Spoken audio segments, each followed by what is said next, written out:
Hello, everybody. Welcome to the Transatlantic Call-In Show. I am driving today. I'm Dr. Ben, and with me is Lux, the great and powerful host and producer. So the voice of God and the voice of reason on the show. But we are here. We are Nope, queer. wrong We are button. trans people here to take your calls. Oh my god, I And keep we have pressing the any wrong music. buttons. Oh my god. Music doesn't stop when I click this. Okay, hold on. We're doing this because that makes it fade out. Jesus Christ. I'm sorry. Anyway. And that was our super quick show for the today. We'll see you all next Yeah, week. No, all done for uh, today. no, but we are here to take your calls on trans-related topics. So please, if you are in the U.S. or Canada, please call the number at the bottom of the screen here. If you are outside the U.S. or Canada, you can use the web browser to do so. But we are here. We're ready to talk about hormone therapy for minors. We're here to talk about social transition in schools. That's an issue going on right now. In Missouri, We're here yeah. to yeah, here to talk about your questions on transition, your questions on what is it like to be trans in our society, what can we do to be better allies. Any questions that you have, you are welcome to call in. How are you doing, Lux? I've been hella depressed, and weirdly enough, it is like I'm so angry the last couple days, just directionless anger for no specific reason. So great. I'm doing swell. Yeah, we're all existing in this hellscape we call the US. Uh, and it doesn't look like there's light at the end of the tunnel anytime soon.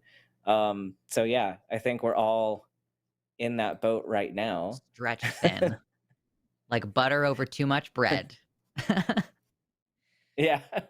What was the poll from last week? Yeah, so our poll from last week is it was 2 weeks ago, I guess, because whoop, hold on, we don't need this up now. All 2 right, weeks because ago. Thanksgiving was last week. Yeah. We had Thanksgiving last week, so I don't think we had any programming on Thursday last week, and then Christmas is also on a Thursday, so I don't think we're doing TACIS on Christmas, at least I hope not, because I don't wanna be here. Right. Anyway, how many of the authors in RFK Jr.'s new HHS report on gender affirming care will compromise the validity of the data? So the premise of that question is like how many of the contributors are like have a conflict of interest or a clear bias or anything. My guess was most of them. You all were less optimistic than I was. Yeah, my guess would also be most of them. I think that there's going to be like one legitimate physician who is just trying not to lose their job. Hmm. Um, but even in that, like, if you're a physician or if you're a scientist and you're working on a paper like this that was just like instruction given by RFK Jr. to make the proof for whatever is Yeah. going on, like, I think even putting your name on a paper like that is compromising your own academic integrity. But I think they're probably going to get one or two people to boost the credibility of said study, and then Hmm. the rest of the people will just be probably not even physicians and not even like professor level scientists. Like we see with a lot of what RFK Jr. is uh, like what his resources are as far as the CDC, the FDA, like the people that are legitimate are all leaving or Yeah. not contributing. And so we see like the stuff related to the CDC, he doesn't have actual vaccine experts working on that. They are, I think some of them have like master's degrees, but I don't know master's degrees in what. I don't know what experience they have. I don't know any of that. So it is very questionable who are the people actually working on these reports. And I'm sure that he's not going to do this issue any more justice than he has been with the vaccine issue right now. Yeah. And I feel like we've been seeing this over and over again over the past several years that like I remember once where a dentist was representing himself as like a professional knowledgeable party, And I can't I God, so many of these have happened over the last 4 years that I genuinely they all start blurring together. So I feel bad sometimes that I miss out on the details, but I'm like, yeah, one of these times that I was reading about, who is providing testimony, who is being considered an expert on it, a dentist, an expert in endocrinology, gender affirming care. Just great. Everything's Yeah. great. Yeah, that seems definitely seems to be a trend, and I think people forget that just because you have a doctorate in something doesn't mean that you are a broad expert. In fact, it narrows you more specifically to one subject. And yeah, dentists are not endocrinologists. Even like Dr. Oz is a vascular surgeon, or at least was a practicing vascular surgeon. Mhm. He should not really be giving nutrition advice and all that beyond what's the effect on the vascular system. Like he's not a dietitian, and even looking at people like Colin Wright who have a background in evolutionary biology, I think that there's a lot of misunderstanding of like what is the field of evolutionary biology and what expertise can you contribute from that field into um like the trans issue. And let's compare like Colin Wright to Forrest Valkai. Like Forrest is really knowledgeable on evolutionary biology, however his information comes from experts in the fields of transgender medicine and psychology and all that. He doesn't use his evolutionary biology background to say that he's an expert on gender and biological sex. And he also doesn't disagree with the consensus of the experts. Colin Wright will use his evolutionary biologist status, and same thing with Richard Dawkins. Like they'll all use their title to gain this credibility of, oh, I know how to address the trans question. Like, no, no, this trans uh like it's cool that you have your ideas on what the definition of biological sex is, but that doesn't mean that you are an expert on the trans question and trans people in society. Those are vastly different fields. And the fact that people are giving them so much authority over this issue when that's not, these aren't related beyond what do bodies do? Like, and how did Yeah. bodies come to be bodies?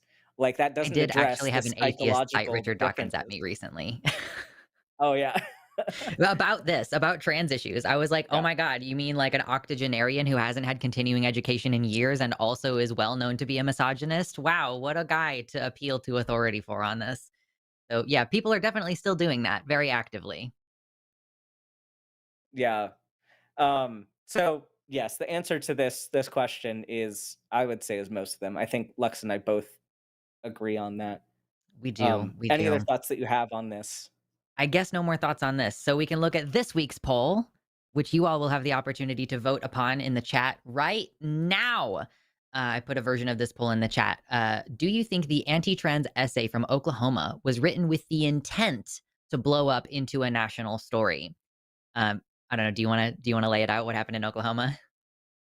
Yeah, so this young woman, student in Oklahoma, submitted an essay, and I believe the essay was supposed to be about uh, responding to an article about gender norms in society.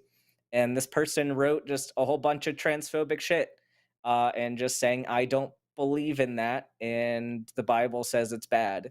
And got a failing grade on it because it did not respond to the A assignment. full 0 Um, out of yeah, 25. full zero. So we can discuss that in more detail when we get to that part of the poll. But that is the context that we are talking about. It's that specific case. And we have open lines, people. So if you don't want to hear us keep vamping, you can give us a call. But until then, we will keep having a little discussion here. I can go over some announcements while we're waiting for people to get in. Yeah. Number one, please like and subscribe and turn on notifications for the channel. All of that really helps. And I know people are really good about going to the Patreon and super chatting here. But if you are unable to contribute financially, the like button does wonders for us. So please hit that. Please hit the subscribe button. turn on notifications. All of that is free to do and takes like a second of your time, and we would greatly appreciate it. And there are other shows on this channel. I'm sure you all are familiar with them. But we have, of course, today is TACIS. I don't think there are any shows this weekend unless somebody has planned on a Cuz I Wanna. Oh, I can't hear you. I think you're muted. I Um, was typing. Sorry. I have not seen any discussion okay. about any Cuz I Wannas this weekend, so we don't have anything until Sunday. Okay, so Sunday we have the Sunday show with Justin and Shannon Q. Shannon Q has been back for a couple shows, and that's super awesome. And Love then her. the After Dark Sunday show with Forrest and Telltale. Then Skeptalk on Monday with Aaron Ra and Lawrence Yufa. And I don't know who that person is, but I'm curious to find out more. He was a Chewed Gum guest with on a Cuz I Wanna Alyssa one time. and okay, gotcha. Um, then Chew Gum on Tuesday with Alyssa and Taylor. Wednesday, Matt Dillahunty with Brady Goodwin. And then there will be another TACIS next week with Josie and Lux. So that is our itinerary for the upcoming week. Lots of good shows coming your way. And yes, please, if you want to vote for your favorite host, get in your super chats, $5 or more. There must be a hashtag in order to vote. No hashtag no vote, but it can be hashtag Team Lux, hashtag Team Ben, and we've got some fun potential punishment topics coming your way near the end of the show Yeah, if we've you got a want good list. to vote on them. Yeah, One, we'll a have couple a I'm like, yeah, 2 food-related ones. two food related ones, and then one Yeah. just really unsettling one. So, Yeah, which one is more cursed is always that's kind of the question, is, like, which of these is the most cursed? yeah, Oh gosh. We do have somebody oh, no! Man, I never know. The auto screener, like, people will call in, and I think when they hear a robot, they're like, "I hate this. I don't like it." yeah.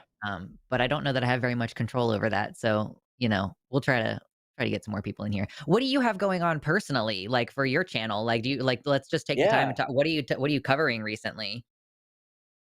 Yeah, so my personal channel is all about pseudoscience, and right now it's a lot of debunking RFK Jr.'s bullshit. So the past couple episodes have been about like the anti-vax movement, done stuff on I did something recently about trans issues a few weeks ago. And then this past week was about the whole injectable peptides thing that RFK Mm. Jr. is falling for. But this upcoming Saturday, we're going to be talking about just consumerism in the wellness industry and all of that. So getting into the holiday spirit there. What Oh, have you got yeah. going on, Lux?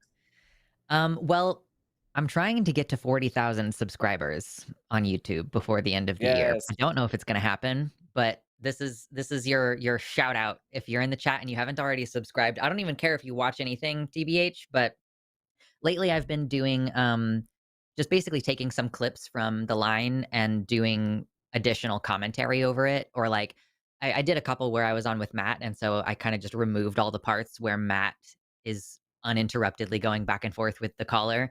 um so I'm like, okay, here's where I butt in, and I kind of talk a little bit about like, why did I choose this approach, or like what seems to be more or less effective, and kind of reflect on the debate, like a little debate analysis kind of thing. People seem to be enjoying it. And on my second channel, I am working on just like re-uploading previous media videos that I'm like deciding not to do on my main channel anymore. And then I'm going to need to start watching more movies, which is fun. I like watching movies and thinking Ooh. about them and talking about them. On my podcast, we're doing Star Trek movies right now. They're so fun. They alternate between Oh, being nice. like wildly bad and wildly good. It's like a thing about Star Trek movies, like the odd numbered ones are bad and the even numbered ones are good, something along those lines. So, it's been fun to go through those. It's so horny. Go back and watch the first episode of Star Trek: The Next Ooh. Generation and tell me that show isn't super crazy horny. Why? I didn't remember that either.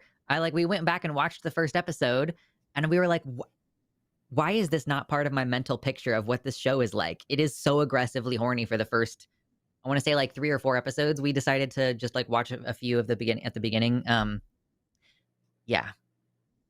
So that's kinda what I've been up to Yeah. lately. Gene Roddenberry's kinks. Analyzing Gene Roddenberry's kinks. Mm. Yeah, no, that's interesting to think about now. I'll definitely have to go back and rewatch some stuff. Yeah. Oh, also for people who are interested, on my personal channel, we do trivia nights every Friday. So tomorrow night we've got some trivia. Sometimes we do Jackbox, but most of the time it's trivia night. So come hang out for that as well. But I think we have a caller that is now through the screening. So let's take them. This is Jonah, he, him from California. It sounds like you don't Hello. feel quite cis. Can you tell us more about this, Jonah? Um, Hi. I'm a little nervous, so bear with me here. No Uh, worries. All right. for quite a while now, I've kind of been slowly coming to the realization that I don't think I'm just quite cis. Um, Mhm. there are certain things that have kind of clicked since I was like a child, but more recently in my adult life, I kind of have been more aware of them, I guess. I don't really like feeling or presenting, I should say, masculine at all. Um, but I'm not quite sure how to go about anything. Or does that make sense? Oh, I think you're muted, Lux. Damn it, I keep typing and turning off my microphone because I'm like, I don't want everybody to hear my tick, tick, tick, my mechanical keyboard. Anyway, so Jonah, you're kind of at the beginning of this, and you're basically like, are you trying to get some advice on like how to even start to explore this? You're like, I clearly don't like this association with masculinity and manhood, and so like, just not knowing where to begin. Is that kind of where you're at? Yeah, pretty much.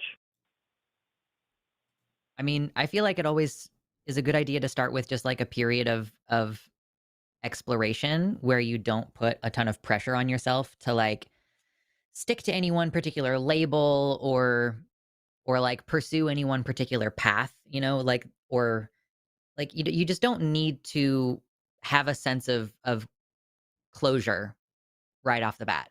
So if you are comfortable with it, then I think that now would be a great time in your life to be like, well, what would it be like if I grew my hair out a little bit? Or what would it be like if I painted my nails every Oh, once in a while?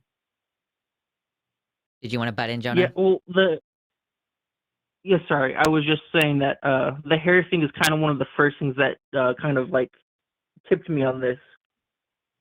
Yeah, I've been growing my hair out since I was in high school, for completely different reasons, but I've kind of come to be very attached to having like long hair, and I kind yeah, of realized that I don't know. There's something about it that like makes me feel more me and happy in it. sure. That's And that doesn't awesome. necessarily have to be a Um, gendered thing. Like my husband is a cis man and he has like longer hair than I do. Um, and it's not like a feminine feature for him, or at least I don't think so. So that's, you know, with if you're finding specifically like a gender euphoria in it, like I think that that is kind of where people are unsure of what exactly they're dealing with because like long hair can just be it can be a symbol of your culture or it can be a symbol of strength or something. Uh, or it could be you could be like, "Wow, I feel like I'm gonna flip my hair and be a sexy bitch." Like, I don't know. So that's one thing. hmm, Um, and it's a good sign if you're finding that like it's starting to accumulate that lots of little things you're like, I seem to prefer the feminine version of whatever this dichotomy is, like short hair versus long hair then that might be like a basically a growing body of evidence within yourself that you are trans or that you might be non-binary or something. So just trying a bunch of new things, right? Like if you want to hit up a thrift store and you don't even have to buy anything, but just like try on some clothes that you wouldn't normally buy. And yeah, hmm. try little things like I don't know, buy some eyeliner and learn how to like learn what the shape of your eye is and what it would look like if you wore just the tiniest bit of makeup. Um, oh, there's always the tip of like if you feel like you're trying a new name, then give your name to the Starbucks person or the local coffee shop that isn't union busting. Uh, but yeah, Yeah, those are kind of like the steps I would suggest because you basically just need to figure out like where is your joy. If you are like, I clearly have a disconnect between what I was assigned, then pursuing like the things that are ringing true with you. And so that's just going to take a little bit of trial and error, basically. yeah. I've been watching The Line and TACIS especially for like the last several months. I've been going through the entire backlog of all the streams and stuff like that. Oh, wow. That's And I've impressive. heard well, I haven't done everything. No, no, no. I'm just gone through a lot of it. Sure. Uh trying to see if people already called in and kind of ask the things that are in my mind, but not quite. I've heard you and Arden talk a couple of times about trying to like the what was it, like the potion or the wizard method, you Yeah. know, the magic potion that switches your body into like your ideal version of yourself. And like that one I have a hard time with because I can't picture it. Yeah. I think that is, It's it can certainly be not the helpful for same. some It's people. But if you're having a hard time yeah. imagining what you would look like with the opposite features, then yeah, it can be kind of difficult. Ooh, I remember there was like a gender swap face filter that like Facebook had Mhm. at a period of time, and it gave me a Yeah. beard, and I was like, dang. So you can kind of contemplate like by using filters. A lot of filters just kind of have a softening, feminizing effect, just because like that's how they work, and mostly I guess they expect women to use them. Um, but that I mean, don't use one of those weird AI things, but there are Yeah, tools like that that can kind of show you. But like I said, I think it's probably gonna be easier if you take it in small chunks. If you're like, "Okay, I wore nail polish today and I really loved that." Um, get some press-ons for like one Saturday where you're not going anywhere and like, "What do I feel like with cunty long nails?" Click clack them together. It's a lot of fun, actually. yeah. Yeah, and like That as you experiment with sorry. this, like there's definitely like uh the decision that you're gonna have to make on your own, and it's dynamic. This isn't something that's set in stone, but thinking about the difference between, okay, we've tried out a bunch of different forms of expression, and then thinking about the identity piece. Like, let's say if you have something that, like, hair length, like Lux was saying, you can have long hair and be male, and you can have long hair and be female, and the hair itself isn't gendered. Of course, your expression can be different from the way your identity is. Like, if you say, okay, I like long hair, uh do I feel like, because for me, I don't know if you heard my example of like, if you have a Viking and you have one with a male body and one with a female Mhm. body, but they otherwise like pretty much look the same. And my instinct was like, I kept going towards the the male body option. Like, if you're in a Mm, character creation thing. Um and so, like, even if you arrive at like, this is my expression, like I prefer long hair, I prefer long nails, I prefer makeup, all that stuff. And you might still say, I'm a man that has a more feminine expression, and that's totally valid. And it's also valid to say, I'm trying these things, and that's not complete for me. There's still something that I feel disconnect on, and that might be your gender identity at that point.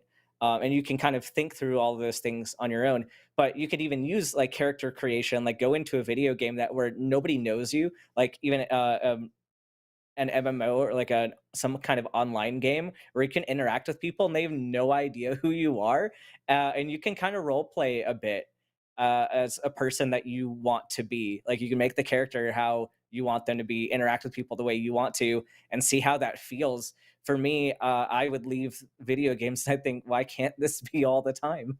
And I found myself when I felt like I didn't have to hide behind what society thinks I am. So that might be another option for you to kind of explore things. I've heard VR chat in particular, Yeah, because you are embodying that thing, and then you are, like, walking past mirrors and seeing yourself, and I've heard of cis people inducing gender dysphoria with that, so that's pretty cool. yeah. That's interesting. I haven't heard that. Yeah.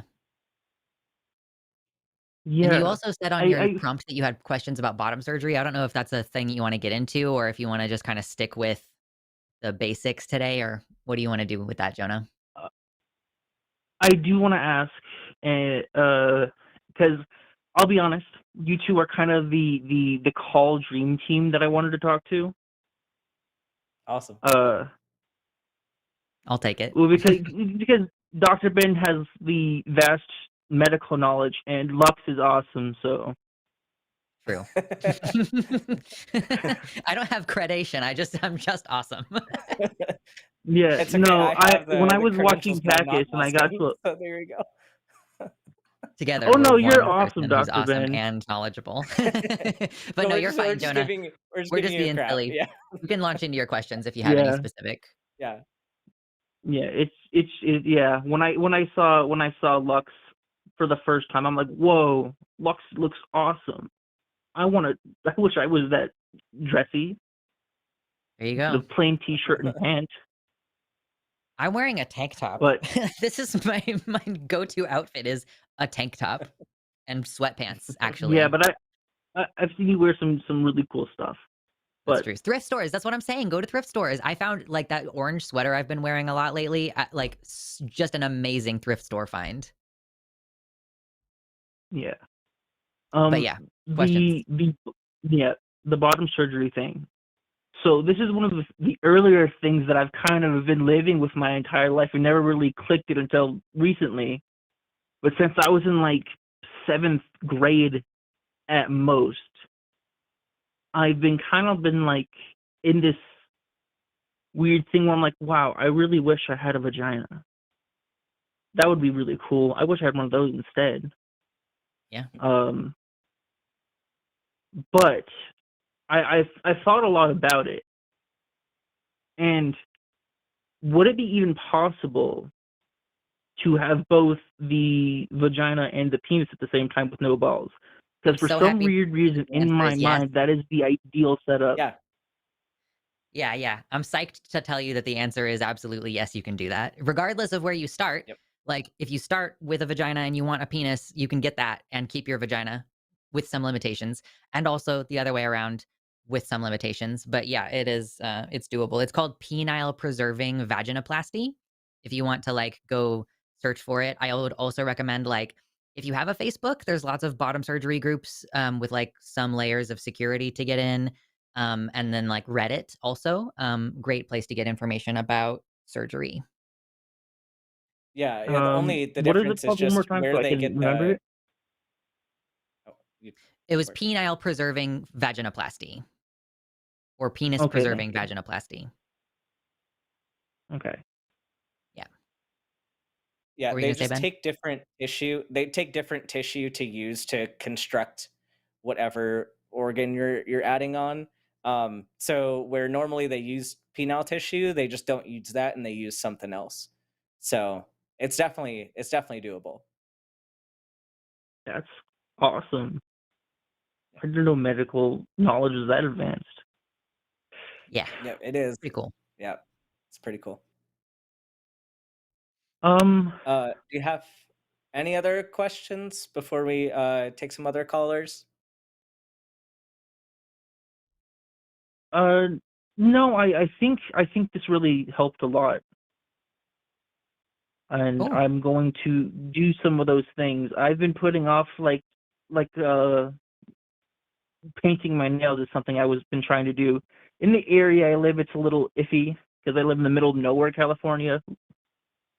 Start with black But because then you can go off and be like, "Well, it's just a because I listen to this metal band." Like it's more acceptable in true. some of those sort of alternative subcultures for men to and be fluid in their gender presentation. So, I would say start with just like keep your nails short, paint them black, and that can be more socially acceptable. But also buy some nail polish remover and then you can take it off. If you're like I don't want to deal with this. I don't want to go to Walmart with this. Then just take it off, and it's not a big deal.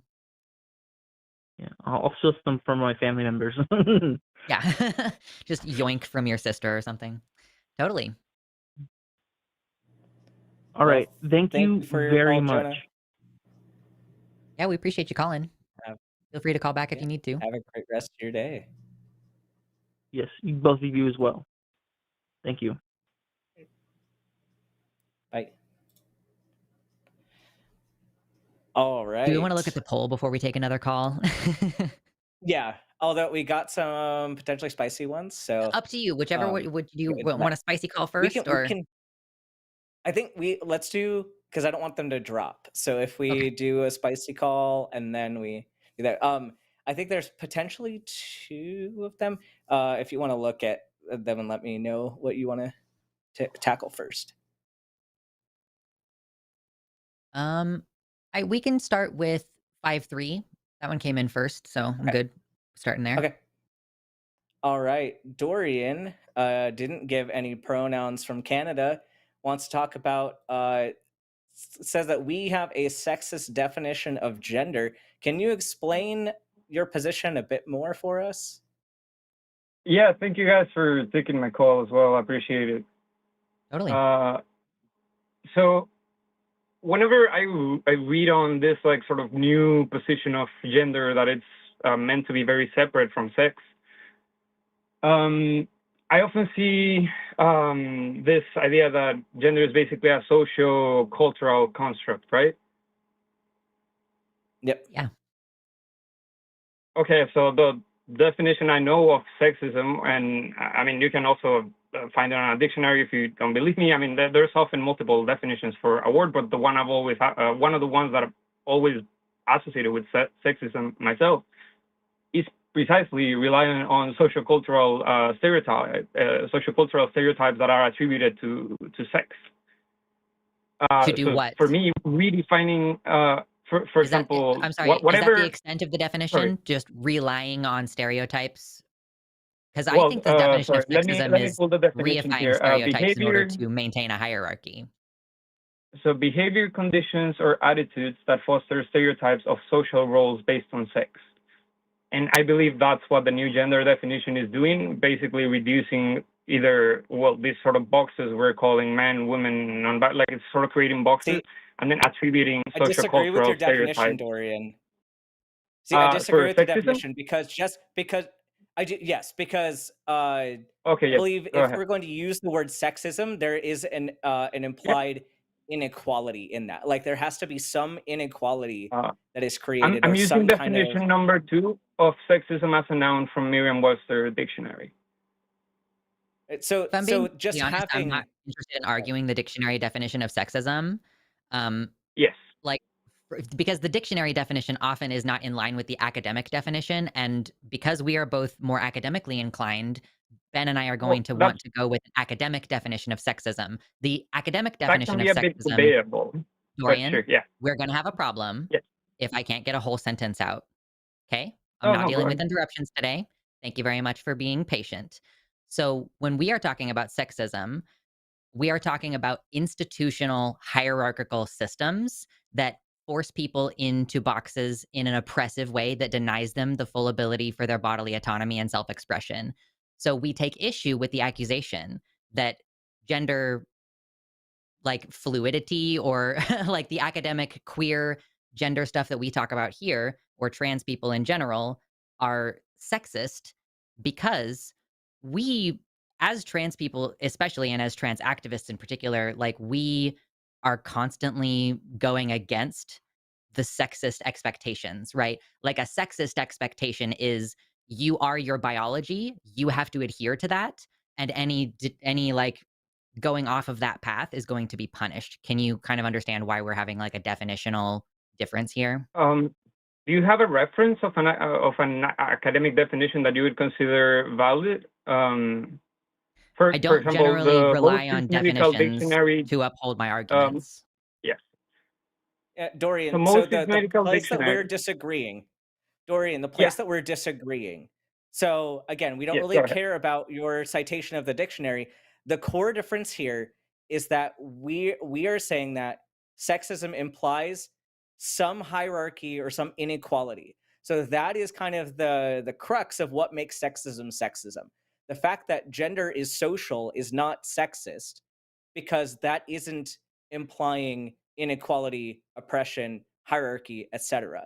So are you suggesting that the fact that are you suggesting at all that trans people are causing inequality, hierarchy, oppression? That we reinforce and want to support that. It's not what I'm suggesting, but it's hard to sort of get our ideas across if you rely on we rely on very different definitions of sexism. Whether like whose is the correct one, it's hard, not really Do easy to you tell. But it's hard do to you agree that communicate sexism what I is mean if you hierarchical disagree. and structural? I did not. Uh, did I disrespect you, or I don't? I did not hear that correctly. Sorry. Does your working definition of sexism include intrinsically in itself the hierarchy and oppressive reinforcing of gender norms? Is that what you understand sexism to mean? That's what Well, I think that academically could be sexism is understood to mean.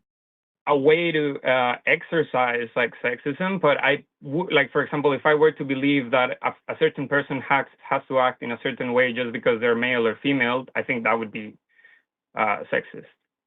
Okay, maybe we Because can Right. just based on So skip their that past sex, this is I'm because yeah. I see what your attributing. problem is here. So I think Yeah. let's just skip past this because I think that our problem that we're running into is not that you think that trans people want to structurally uphold oppressive systems of hierarchy, but rather that like the way that we define our genders is inherently based in some kind of stereotype. So I'm going to jump past that and just jump to like trans people are very much in support of gender nonconforming behavior. I know transgender women who were assigned male at birth and who take estrogen and they have boobies now that they didn't used to have before. And they like to work on cars and they like to wear pants and they don't clean the dirt out from under their fingernails. So, like, my view and the view of generally trans people is that you can transgress gender norms freely and that is fine. And you identifying as a woman or man can be related to how you express your gender, but you're not required to do any of those things. And doing those things doesn't necessarily make you a man or woman. Like we were just talking to the previous caller, and Ben pointed out that a man can wear makeup, and like there are people who do drag who are like, honey, I'm a man. I'm just doing this for fun. Like, I'm still going to be a man at the end of the day when I take all of this off, right? So we are of the opinion that you can do whatever the hell you want with your gender. And so I don't understand how that could be sexist by your definition of just like based in stereotypes. Yeah. Okay. That I appreciate your the way you put your perspective out in the table. I think, well, it could come to like some person might have a sexist definition of gender and sort of enact based on that to project their gender Okay, the out fact there. that somebody has a But sexist definition does not mean yeah, that sorry, but that's not does where I want not to does get. Yes, yes, it doesn't mean that yeah, no. So everybody does. Yeah. don't give us someone else's position. Talk to us about your position and our position. So are you still upholding this idea that we're using a sexist Well, from what you that we're being phrased sexist in our earlier, approach to it seems gender? like gender, well, from what you phrased earlier, that everybody has like sort of this ultimate freedom to express their gender regardless of how they like self identify or whatever.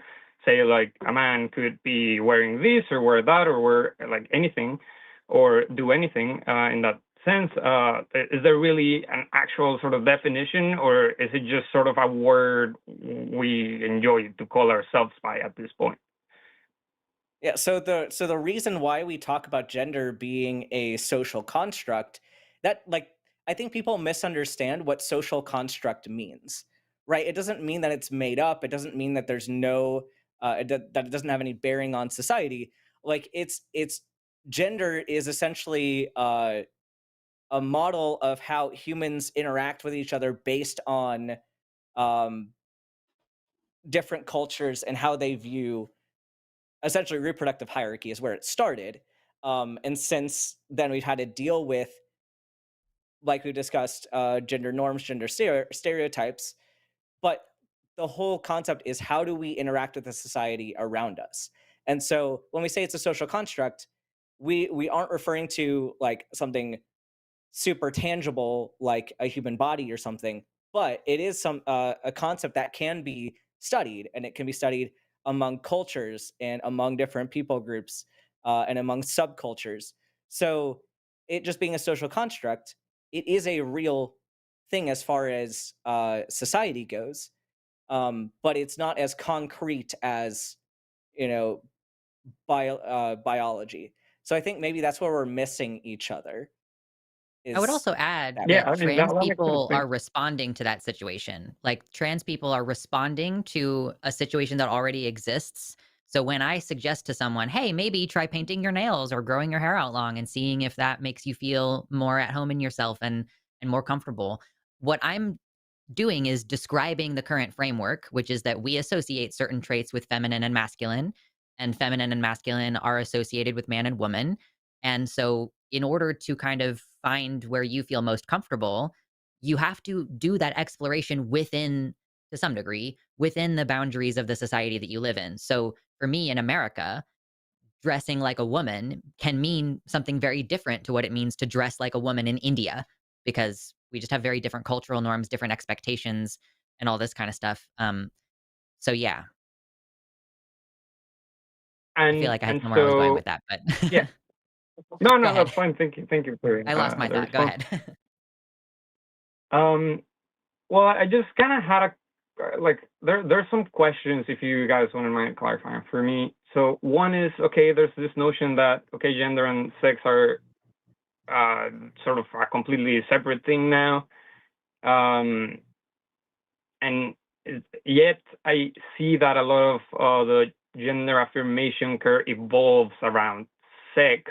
So perhaps the people who I've encountered who promote gender as a completely separate thing are going maybe a bit, it's a bit of a hyperbole thing, um, since the treatments often do revolve around sex.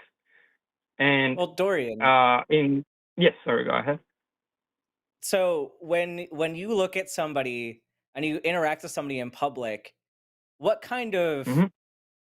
things do you like? If you see someone and you think that they're a woman, what kind of factors go into you thinking they're a woman? Well, to phrase it in sort of the terms you guys would normally use, because I mean, typically I would use the term woman in the sense that it's used in most Swiss medical dictionary. But to put it in perspective, I don't look in using sort of like our modern sort of language on it. I don't look at people to and guess if they're a woman or a man. I just guess their sex, and that's really it. I don't really care how they Yeah. express their So personalities and stuff. They should be allowed to express their personalities however they want. But right, if you're in often, what public I and you care for see a if human is typically age and sex. yeah, but the thing is, if you're in public and let's say you're at a coffee shop, um, Yeah.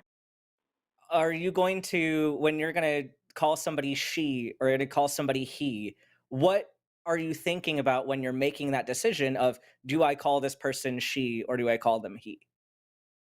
Well, typically I use sex-based pronouns. I don't tend to go by Okay. the gender notion So So this the is personally. I why just, reason though. if for me, yeah, sorry. so Dorian, so this is why people end up changing factors related to their sex apart from, uh, gender dysphoria is a Yeah. bit of a separate topic right now, but like if you're living in a society with very strict gender norms, and people are making assumptions about who you are based on what your body looks like, you have a lot of reasons to feel like you have to change those things in order to be recognized and seen as legitimate, right? Like if someone is walking around with a beard, they could absolutely be a woman, but it's a lot harder for them to be Sure. recognized as a woman. It's a lot harder for them to be treated like a woman when they have a beard. So that's why women, even cis women who have PCOS or have high levels of androgens, end up shaving. They end up getting hair removal because they don't want to be they don't want to be called a man just because they have facial hair, right? So you I think ideally in a perfect world, a perfect system, we wouldn't be making these assumptions about people's gender based on their body. And Oh, so I don't assume their there gender. might I be more assume their people. biology. Well, there might be more people who don't want to change those sex-based characteristics as often because it doesn't have that weight for them. But we're in a society where those Yeah. factors do have weight. What you look like does have weight. And so we have to, like, we do live in a society where you can't escape those assumptions. So to say that the Yeah. definition doesn't make sense because people are making sex-based changes, uh, they're making a lot of those changes because of the world that we live in and the fact that they can't really escape that hierarchy that we already kind of established earlier. So does that make any sense to you, Dorian? Yes, but then there is a like a sex aspect to the whole gender How are you definition, no? determining someone's sex in public? Like, how are you when you're at the Well, coffee it's hard shop to and you're finding out yes, what to it's say, hard to he or she? praise. What? Like we all right. So we develop through evolution and natural selection, we have the ability to detect things on other people for our own sort of Okay, but what factors? But life. what sex-based factors are exclusive to one sex or another? Well, I mean, just generally speaking, I feel like Especially what mammals factors gotta that be you able could to. see from being at a Yes, coffee yes. shop. Like I'm not a What factors could biologist, you so it's see by hard being at a coffee to shop praise. that would? Well, it's sort of the Yeah, same how? way we detect age on other people. Like sometimes it's sort of important for our own context and interaction, like who we are Yeah, interacting so with, and we Dorian, can sort of pinpoint someone's age. that's an assumption, right? Age, because you can be wrong about someone's age, right? You could guess Yeah, somebody is in their definitely, 60s definitely. and they're And sometimes actually I in their don't know 20s. if the person I'm chatting with is male or female. Like Right. the So what system I'm that our asking you body is developed to you detect said, these things is not right, so super. Dorian, so you're Yeah. saying that you rely on assumptions to guess what somebody's sex is. And so I'm asking you what If factors I of can someone's guess, I sex ask, of can you course. detect Yeah. reliably from just being in a coffee shop with them. So example, you can't see their genitals, you can't see their chromosomes, you can't Yeah. see their hormones. What factors are Yeah. you using to make that determination?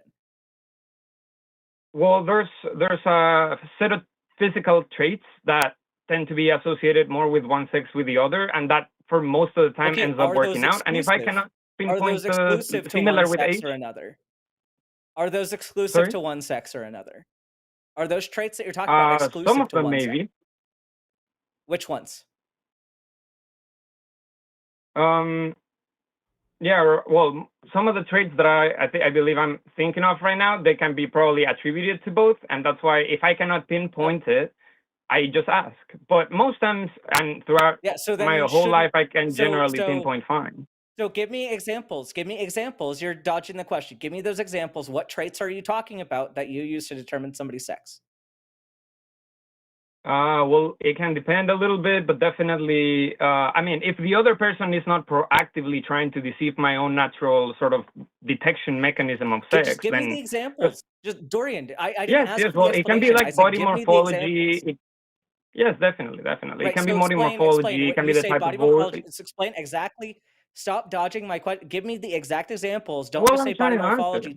What traits? What traits specifically? Are you talking about hip size? Are you talking about height? Are you talking about facial hair? Are you talking about body Yes, hair? it could Are be. you talking Well, about it's the combination of all of are this those at once. things? Like So all everything, those everything. things I are those analyze things the entire exclusive? bodily the entire anatomy of the person from what I can see, and then Okay, can you give me my statistics on how reliable those are?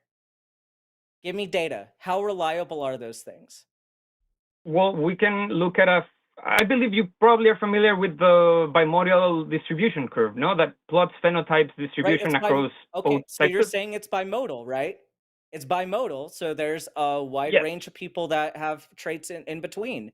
So my yes. concern is you're relying on an unreliable method to determine somebody's sex before you call them whatever Well, pronoun. So that in if my you look mind, at the that's bimodal called so if you distribution, there's don't have Dorian, two Dorian, clear Dorian, peaks. Dorian, if you make a determination before you have adequate data, that is called an assumption. You made an assumption based on what you Yeah, thought, or and call it that a could guess. be That's wrong. fine too. Yes. And sometimes it could be wrong. Yes. Okay. Yes. So, Yes, I'm not you're saying I relying know on for assumptions. sure every time I look at someone I can predict with, like, I'm not like a DNA test, for example, right? Like, it's Right. definitely So not the fact nearly is, as accurate as that, for you're sure. treating people based on an assumption that you have, and you very likely could be wrong.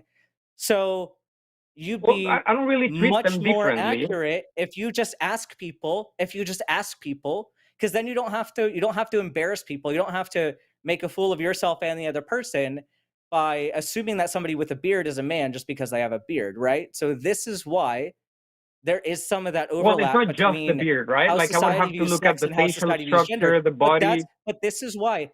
No, but do those things make somebody a man or a woman? Do those traits assign So somebody to man or woman? if we can sort of go back to the bimodal distribution for a second, there's two peaks No, of I'm asking you a physical question. I asked you a characteristics that question. are very. Do those traits make somebody a man or a woman? I mean, those traits are not what make a person a man or a woman. And since I use the medical dictionary Okay, so definition you for man don't or woman, know. well, So let's you talk don't about male or know. female. I So don't you generally. I prefer not to use the. Dorian, so you make assumptions. This is not based on Well, their I look sex at then. evidence of the You're treating them, distribution, and then you're treating them, you're treating them a certain way based on how they look to you, which is your assumption of their gender. You're not thinking about their sex at that point because the traits that you're looking at are not exclusive to one sex or another. I This is muted why we him because he separate would not sex let and you get a gender. sentence out. Yeah, So feel free to get all yeah. your thoughts out there. Okay. No, but this is why sex and gender are separate, because you can have parts of your body that are different from the way you interact with people around you. And we should be much more concerned with interacting with people around us and treating people with dignity than we should care about whatever traits that they didn't choose to have. Right? Like, that's just an absolutely stupid way to look at humanity, is like traits that they can't control. Okay, I'll unmute him now. Yeah. a very physically based. And you never I stopped don't know if talking, I'm did still you? online. No, I heard like a beep just Okay. now. I don't know what. Lux, Can I do you have jump in? anything else to I jump would in on? love Yeah, to go jump for it. in on this a little bit. Because so I am of the opinion that sex and gender are related to each other, and like it's like a socio-biological phenomenon.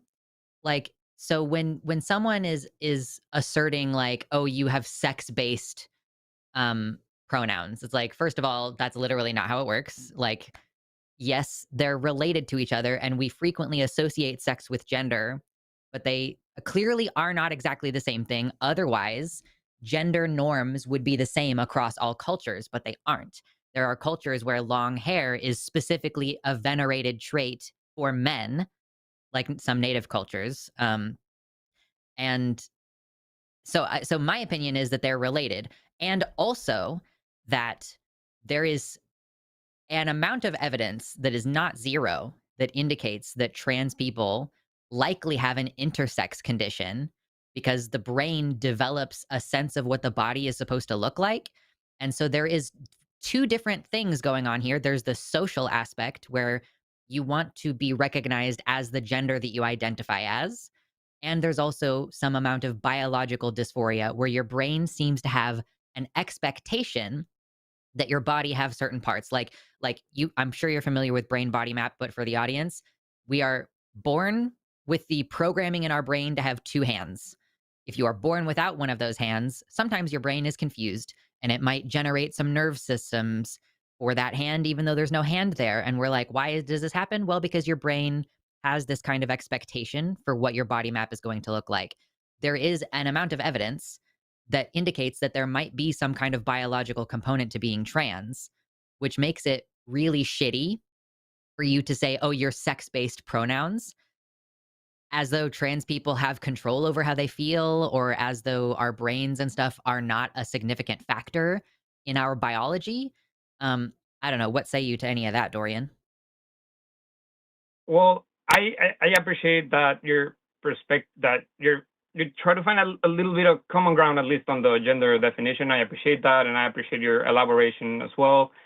I sort of disagree that I've been called sort of stupid and shitty, because I don't mean to be, and I hope that at least pulls through, even though we're disagreeing on our conversation, that I'm sort of being pretty respectful to you guys in general, and I'm I mean, trying some to of find the things dialogue. that you believe are fundamentally disrespectful, and so Ben is responding to that, and I'm trying to bring us back down a little bit, but Yeah. you are saying things that are Yes, just thanks. really, really rude, and you're being polite when you're saying it, but you are just also being rude, so I'm trying to kind Yeah.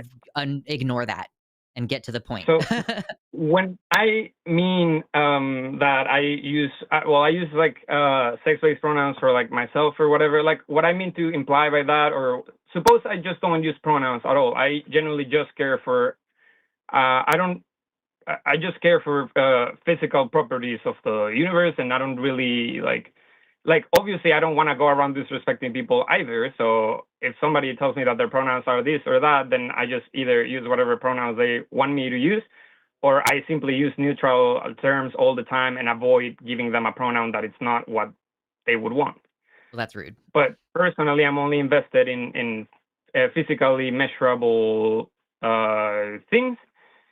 And Do you want me to can give see you that some? you did Do you mention. need some Sorry, go research to ahead. rabbit hole your way into? Because if you're like, I'm only gonna believe it if it's factual and scientific, I can give you like some keywords so that you can find the research that indicates that trans people's physical, material, biological brains are different to cis people's No, brains. yes. I've seen some of that research as So you're well. saying The that brain hold is a on. bit of a So here's tricky the thing is that machinery. now I'm starting to get annoyed because you are Oh, saying sorry, like, I don't mean to. I'm only going to point to these like biological real sex things. And you're like, oh yeah, but Well, I just do know really. about that research that indicates that being trans is like a physical biological intersex trait. And I'm just Yes. choosing to So disregard we that. can definitely measure physical, like a physical state in the brain attributed to, for example, being trans. We can also do the same for people who are very, very religious, right? And I wouldn't necessarily interpret that as a manifestation of God through their brain or something, but we can definitely Those are two measure completely that different brain claims. state. Okay, so I you mean, think that I'm just my trying to say a claim, brain state is a yeah, measurable thing. Yes. but those are not comparable because I'm like Regardless because of it's what the about a idea true. is. Oh my God, Dorian, it's about a Sorry, truth sorry. Go ahead. statement about the world. It's a truth statement about the world, right? If I say I'm a woman or a man, my truth statement about the world, like that's the extent of evidence that is required. Is like I say it about myself. We can do additional Mm-hmm. brain scans to indicate that, like, yes, clearly, like I have these different brain structures. We can see the pleasure center in my brain light up when I'm being treated the way that I ask to be treated. Someone having a belief in God, like the parts of the brain that we see light up are again the kind of like it's just a pleasure association, but the claim is there is an omnipresent, omnipowerful God being that controls the universe. Like, so yes, they are both things that we can measure in the brain. Like I can also Mm-hmm. measure how horny I am about men versus women. And we can look at my brain and see when my pleasure center lights up when I'm looking at those two different pictures or whatever. That doesn't Yes. mean that it only exists within the brain. And that doesn't discredit that Mm-hmm. as strong evidence in favor of the existence of something. If the thing that I'm saying, this is evidence of the existence of something, trans people's brains lighting up when they are treated correctly, that is evidence for the claim that trans people are trans. Whereas my brain lights up when I think about God is not evidence for the claim that God exists. Do you see why I Could take you issue with your comparison there? could you elaborate a bit further on why this? So somebody generally makes a claim that they believe. We measure that to be true according to their brain. Why? How can we just determine which ones are like true or not? Like if that's how they feel and we measure that to be true, then what's the? How It's can true we that the just person who determine believes in this ones God are believes good, in this ones God. are good? So like the two different things that we're thinking of proving here, okay? We can Yeah. scan the person's brain who believes in God, and maybe we get evidence from their brain that confirms that they believe in God, right? That's not Mm-hmm. necessarily Mm-hmm. proof that God exists. But if we can look at trans people's brains and see that what they say about themselves is correlating with what is happening in their brain, then the evidence is like it's like a such smaller claim. The claim I am a woman is a much smaller claim than the claim God exists. So yes, if we can measure in people's brains, like, hey, they seem to be you know, say they have the estrogen pathways. It's like one of the things that I recently was reading about. Trans women have Hmm. estrogen pathways in their brain that are similar to cis women's estrogen pathways in their brains. So we have physical structures that indicate what we have long believed, which is that there is some kind of brain component to this.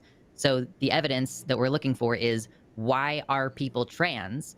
And then we can look in the brain and see, okay, there's evidence of it. And this completely disregards that people should have a personal choice about it. Like if they want to, if they don't have those brain structures, that doesn't mean that they're not trans, anything like that. I know Josie's going to yell at me Yeah. for this later. But so that's the issue that I'm taking, is like, when I say there's evidence of trans people being trans in our brains, and you compare that to, okay, well, people's brains light up when they think of God also, that's also not very polite. Like, to put it nicely, it's Sorry, kind of a shitty thing I to feel say. like I tend to And use this hyperbole to idea, maybe try and Dorian, illustrate my point better, but I don't mean to be disrespectful. So I'm sorry if the Do you hyperbole was understand the too difference far. though? Like that's the point that I'm trying to, like, do you understand why those are not comparable? Yes, yeah, definitely the God claim is a much larger claim that would require a lot more Okay. substantial evidence than just And like, the I'm brain depressed activity. is also something that we just ask people about, and we believe them when they say it. So like, this there, is just yeah, the level that we're at with human issues. Go ahead, Ben. Sorry. there also, I don't know if the audience is having trouble hearing me. They were saying that in the side chat, but I boosted you earlier, so it should be better now. oh, you did. Okay.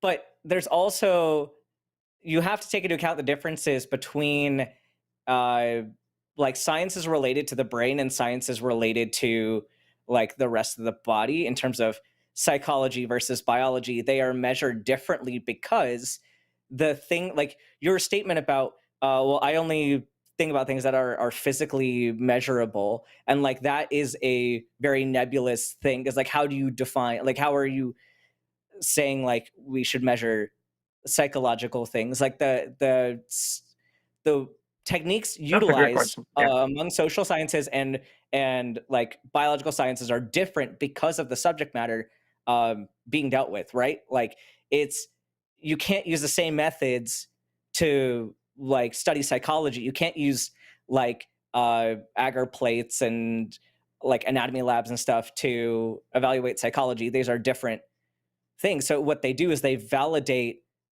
certain like questionnaires, they validate different study methods within psychology to demonstrate like results that can be replicated over and over again under the same conditions, right? And so just having something that's not as material as like biology doesn't mean that it's not legitimate, and doesn't mean that the results aren't legitimate. It's just that you have to measure those things differently. And there's, so I think there's a problem when you're saying that one field is legitimate because it can be measured in this certain way.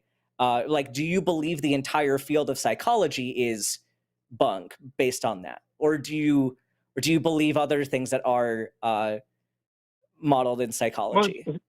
I don't believe that it's bunk, and I'm personally very grateful to the field in general because it has offered, like in my case, it has offered me a lot of help, generally speaking. And I don't mean to say that other fields are bunk. It's just, in my own understanding of things, obviously I try to be respectful, but for me it's a lot easier and sort of trust-wise that I'm able to measure physically something like gravity, like a flux of electrons, current, voltage, like anything I can prove See, Dorian, I also physically. don't I'm a really huge give a fan. shit about, I also really don't give a shit about your personal opinions on what is legitimate psychology and what isn't, because unless, are But you an you asked me expert about it. No, in that no need to particular be field? like mean about it. I'm only elaborating because you No, asked me what if I thought psychology dude, was bunk. I dude, don't think it is you've been bunk. returning a similar level of aggression and won't even let me speak. So, Really? but you're I you're making haven't been like opinions that. based on I'm fields of sorry if that. study that you are not knowledgeable about, and so you're saying that one field is more easy to believe or is more legitimate than another because of your I didn't say opinion. that. And I've never said that. it's I kind didn't of say what you the are other field wasn't suggesting. It's legitimate. what you're suggesting in your argument, in suggesting that gender is less legitimate than sex because one is more physically measurable. Uh, like, I don't know if you Maybe have I phrased it wrong. I don't like, mean the to say it's education in legitimate, so I'm psychology sorry if to that's how it decide. came out. No, I think you need to study more about psychology and sociology to understand what is this topic that you're opposed to. Like, there's a lot of depth within gender studies and how people like there's I a mean, that's lot why of I'm working calling you models on guys, so I how appreciate people your time. arrive at a gender Thanks. identity and all that. And I think there's more you need to learn about it before you throw out a whole field of expertise. Like, that just sounds very Dunning-Kruger of you a little bit. I'm not trying to throw it out or anything, and I'm sorry if it seems that way. Perhaps a better way to phrase it is I have a much easier time understanding the fields that are measurable versus the ones that rely on subjective components, like asking people for something. And again, what And that's why study I'm have just you done? calling you So, guys, so if because you you have an guys issue, so if you have clearly an know issue it better than understanding I. So I'm something, just Dorian, if you've had an issue understanding the sure. depth in psychology and sociology, what have you done to study those things and to educate yourself better on that? Or have you just said, you know what, I don't know much about this and I don't really care to, so I'm just going to pretend like I know enough. Like, there's a certain, if you actually cared about learning about this, there's a lot of Yeah. study you could do in finding out these answers instead of just writing them off as less legitimate than biological sciences. Like, and Well, that's what no, I but see I never happening. said And they were that's less legitimate, there's and an I'm not issue writing with them that. off like that. I You're saying never that you're said not. that. I mean, and I said I apologize if that's how it came across, because it's not what I meant to put out there for you guys. And I'm calling you guys because you guys are clearly more familiar with this field than I am, and I've tried definitely to look into it, but it's harder what I can do and find on my own versus asking you guys. So if you obviously have references or things you'd Right. So if it's definitely like hard to advise me to find look so if at, it's I'd be harder to happy to learn write them down. if it's harder to learn that stuff, Dorian, if it's harder to learn that stuff, maybe your approach shouldn't be to have an answer going in, and maybe your thought should be, I need to It was learn a more about question this. going in. And that's why your perspective has been kind of seen as hostile, and why we maybe respond a bit more firmly is because you came in with a strong opinion. You came I in mean, with Sure, an sure. argument, I may have come in with a strong opinion right? very respectfully, You and I didn't come understand in that to learn, you it's a came strong opinion. in to argue with us about it. So you had an opinion, and Well, you because were you guys firm on know that about it, opinion. so I I wanted just to know what you guys thought. I I just want wanted to to know clarify. I about just your want to knowledge. clarify really quick, Dorian. You came in Yeah, here with none pronouns. You yeah. exist in a society. You understand how this works. You understand that you, as a person who presents as a masculine individual based on your voice and your name, is the assumption that I'm making. You know full fucking well that you use he, him pronouns, that's how everybody in your life talks to you. So you started off on the wrong foot People by, could call me they, them, oh, or Dorian, she, her. girl. I don't mind. Yes. But okay, pronouns are like your name. It's what you go by in your everyday life. Do you go by she or they? Do you ever tell people to use she or they? Or do they use he, him, and you let them do that because that's what you're fine with? When they ask me, I tell them they can use whatever they like, and they That was oftentimes not the go question. by he, him. Other times, yes, it's because I'm indifferent. So they could call me whatever, and it doesn't mean anything to me So personally. I know when people have friends assume your that it pronouns are matters he, to them, so I him, use whatever pronoun. when people Yeah. assume your pronouns are he, him, do you correct them? Or do you not say anything I because don't have that is what you anything go to by? correct. They could also assume I'm she, her, and I would also have nothing to correct. They could also assume I'm ze, zer, or they, them, and I would have nothing to correct either. Okay, I'm maybe this completely is an indifferent to issue that. where you just don't know a lot about the community, because if you are a person who's genuinely open to all kinds of gendered terms, what we usually say is any/all, which is to say, like, Okay, that indicates an openness to sure. exploration, or at least that you don't care. So I'm just Any explaining slash that when all. you come in with Sure. none, that does make it seem like you reject the entire premise that people's pronouns could be in But any that's way an assumption. separate from. Oh, hold on. I'm telling Yeah. you what the existing framework is. Just like I, as a trans Yeah. person, am responding to the existing framework of gender, I'm explaining to you, as Yeah. somebody who has these conversations Okay. basically every week, that when people come in and they say none pronouns, what they are basically communicating, and what you have actually said in this conversation, is that pronouns are Mm-hmm. based on sex, and that there is an implied in here a rejection of the idea that you can use pronouns that do not correspond with your biological sex or with what people assume your biological sex to be. Does that make are you understanding that that's the existing framework and how like your argument Yes. here Can I try to has been consistent? speak some of Your that framework? Because Yeah, maybe I put out if you the way I phrased disagree, myself, it came out wrong maybe a few times. If that's the sure. framework. And like I understand that you probably are like English is not your first language based on your accent, or so I'm just like I'm giving you a latitude. I Yeah, that's understand fine. That's maybe fine. that there is a language barrier, but please, if you want to explain yourself, Sure. go for it. Thank you. I appreciate it. Well, by none, I didn't mean to present it like as such an anti-thesis to the whole pronoun stuff. If now that you mention it to me, if saying none seems very, like it has some negative connotation to it, then I'll definitely use any slash all from now forward. I tend to just spend a lot of time reading, like, not in these circles, if that makes sense. I spend a lot of time sort of by myself, and I just read math and physics things. So Sure. I'm not familiar with that terminology, but I appreciate that you've made it clear now. So next time if I ever engage in another discussion where I have to discuss my pronouns, I can say any slash all, so that So I it's do not want to get a perceived clarification from negatively you when I say no. now that we're Yeah. at this place in the conversation. So when you say for you in your daily life, pronouns are sex based, is that you basically saying like you generally don't want to acknowledge people's pronouns if their appearance doesn't match what you reflexively want to use? No, and that probably came out wrong. The way I should probably phrase it better, because it's not that I just use sort of the idea of sex-based pronouns whenever sort of it pleases me. I do have friends and people that I know that are trans or they have a different gender than what would be associated with their gender birth or whatever. So and for people that I don't know as well, like there's also like I have both friends and acquaintances and people I know of and stuff like that. So in all degrees of like people that I know that use a different pronoun, I just use the pronoun they ask me to use. I don't oppose it. Like I just say whatever pronoun they want me to use. Or I just don't use the pronoun and I try to be really neutral with the way I address them.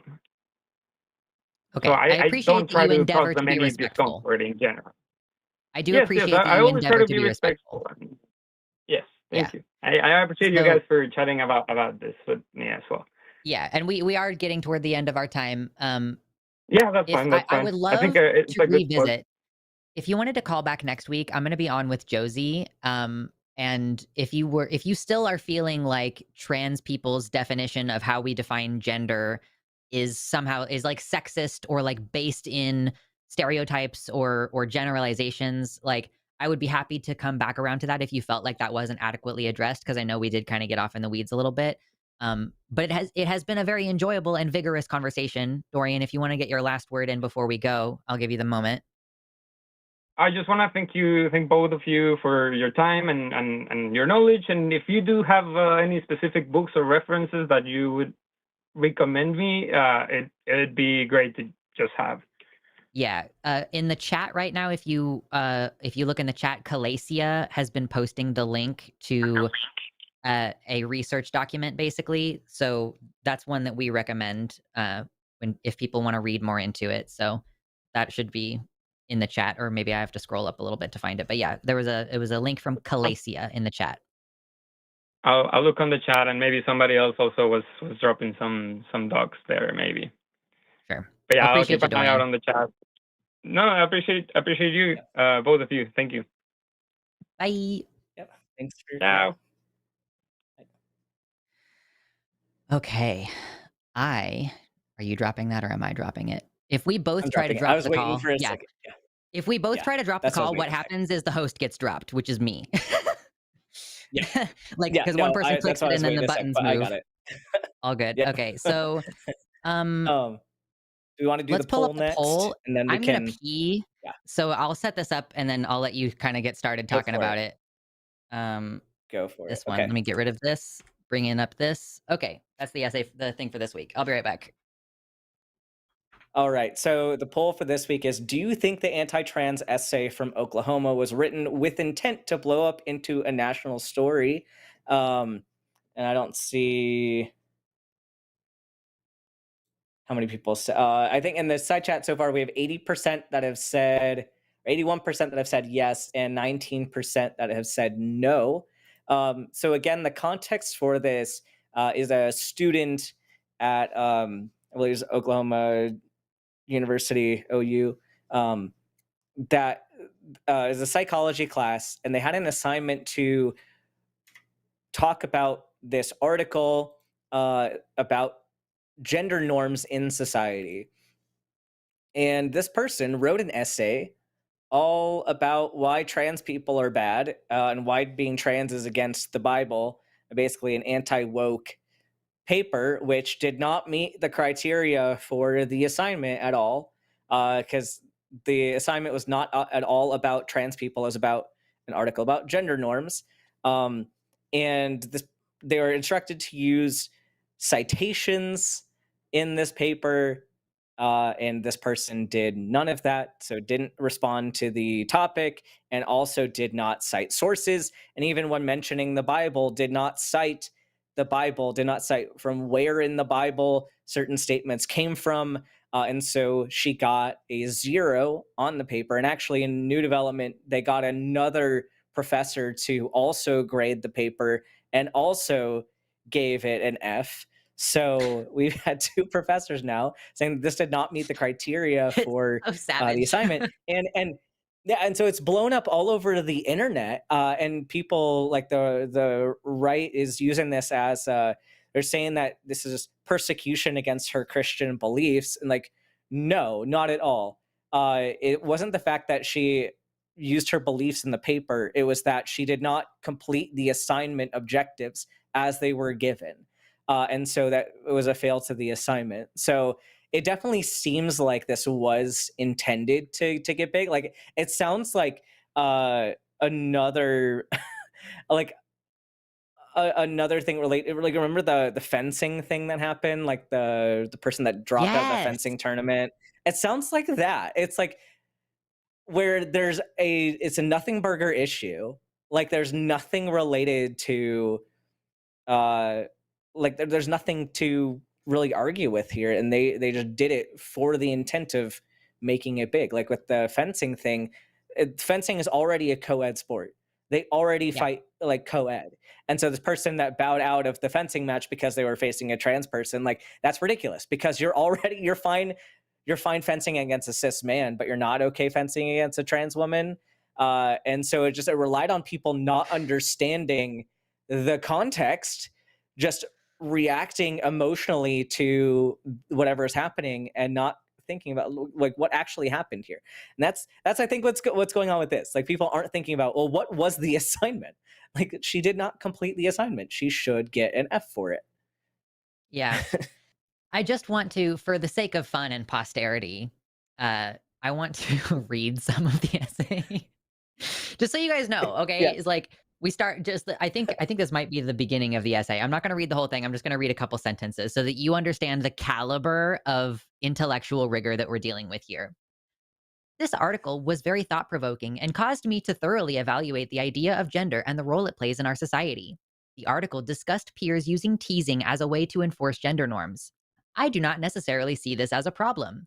God made male and female and made us differently from each other on purpose and for a purpose. And like, I'm just going to stop there because the on purpose and for a purpose, I'm like, you took me out already. I'm done. If I'm your English teacher, girl, you're lucky I'm reading the rest of this essay. So, anyway, it's like, that's the thing that gets me It's about just this. preaching. It's just preaching. Yeah. It has nothing. It has almost nothing to do with the article at hand. And she goes off talking about something unrelated. Like this is a psychology class, by the way. This isn't even like a gender studies class. Because I did for a second go, why in the world would she be in a gender studies class if this is her belief system? Um, I guess it's worse that she's in a psychology class. Because girl, what are you trying to do with that degree? Um, like this is somebody who's going to try to become a conversion therapist or something later. So uh, it was just written so badly that it's stretching credulity for me personally. Like I genuinely don't. You know what? I graduated in like 2011. from high school, so maybe we just live in a very different world now. But this would be embarrassing for me as a middle schooler, much less a high schooler, much less a fucking college student. Like, this is embarrassing. Is this the state of public education right now? I know, well, Oklahoma is actually 50th in education, so this might not be entirely her fault. Um, but still, it's pretty bad. And like you said, bad in a way that makes me think that this was done with deliberation and intent. Although maybe she's too stupid. There is a possibility that she didn't plan it out because she's too stupid to have planned it out. I'm not normally this rude to people, but I feel like it's warranted in this situation. So I don't know. Call me out. Call me out, chat. Am I being problematic? It does seem like 82% of you in the website, in the live chat here say yes. 82% said the essay is on purpose bad to get mainstream attention. So I'll end that poll. Yeah. If you think that this was she just legitimately thought that she was going to get a passing grade with this essay, that also I think would be indicative of something about her mental state. But that's just me. I'll shut up now. Yeah. Yeah. I think that's all I've got to say on this. Well, I'm curious to hear Josie's perspective on that next week when you all Yeah, go over it again. it will be lots of I'm fun. sure Yeah, Josie has some thoughts.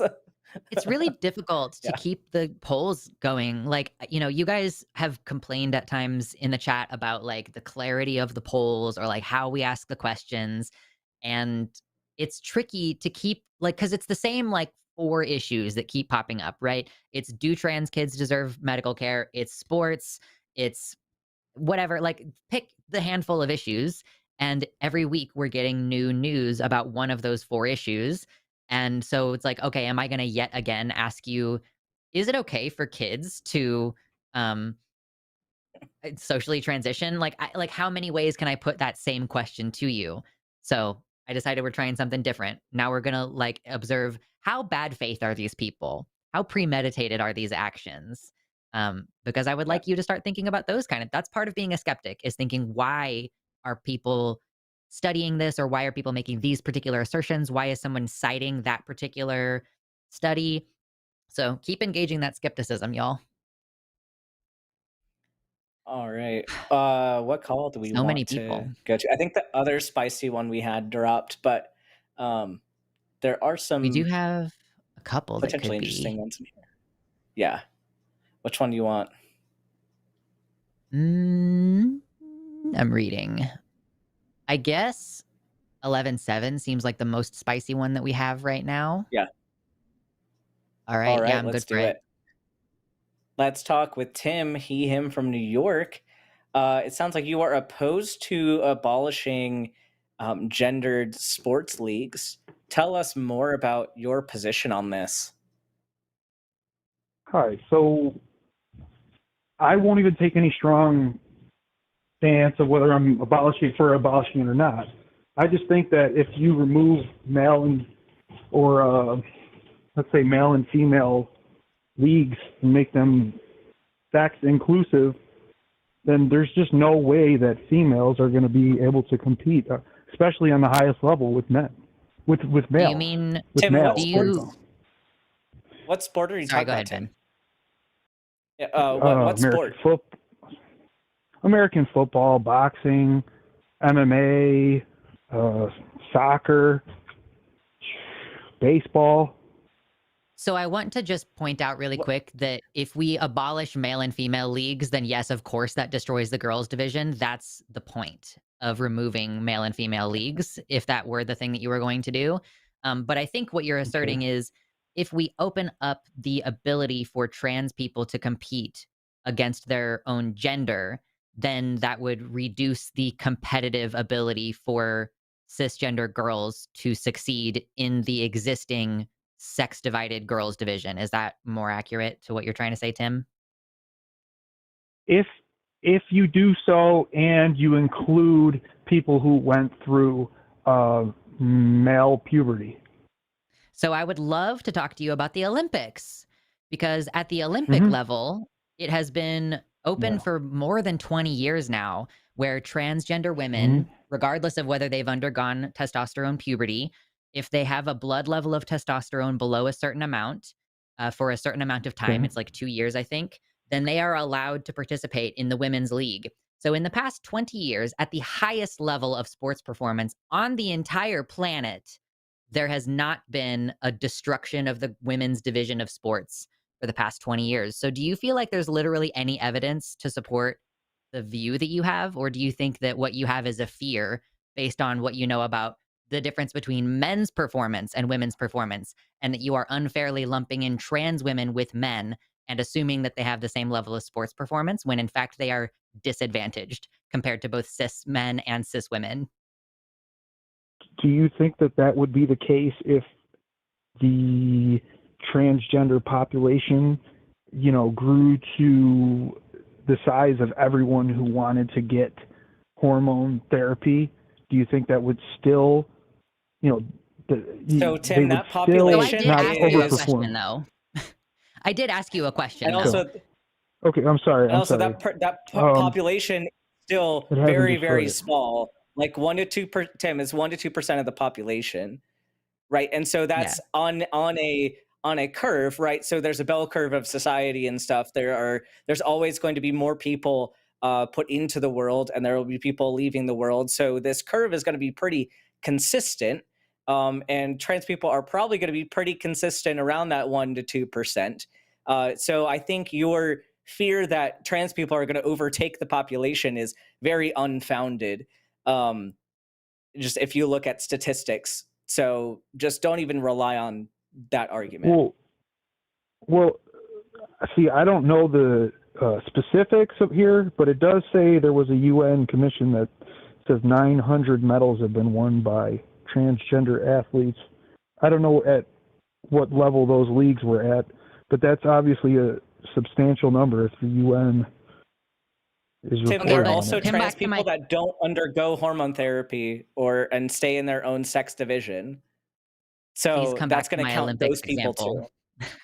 So at the highest levels of performance across the planet, the Olympics, transgender women have been allowed to participate for 20 years, and we have not seen a Okay. destruction of the girls' league. We have not seen a huge number of transgender women infiltrating the sport, nor have we seen any amount of cis men, for the sake of performance, going on estrogen and participating against females so that they can win.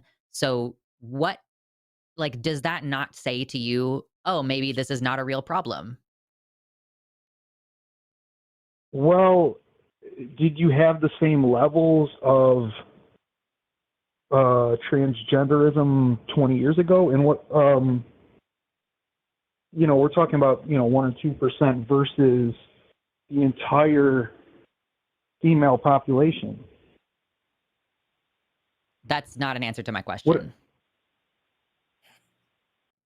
Well, recently, for instance, a British person, a British trans athlete, won the world's strongest woman.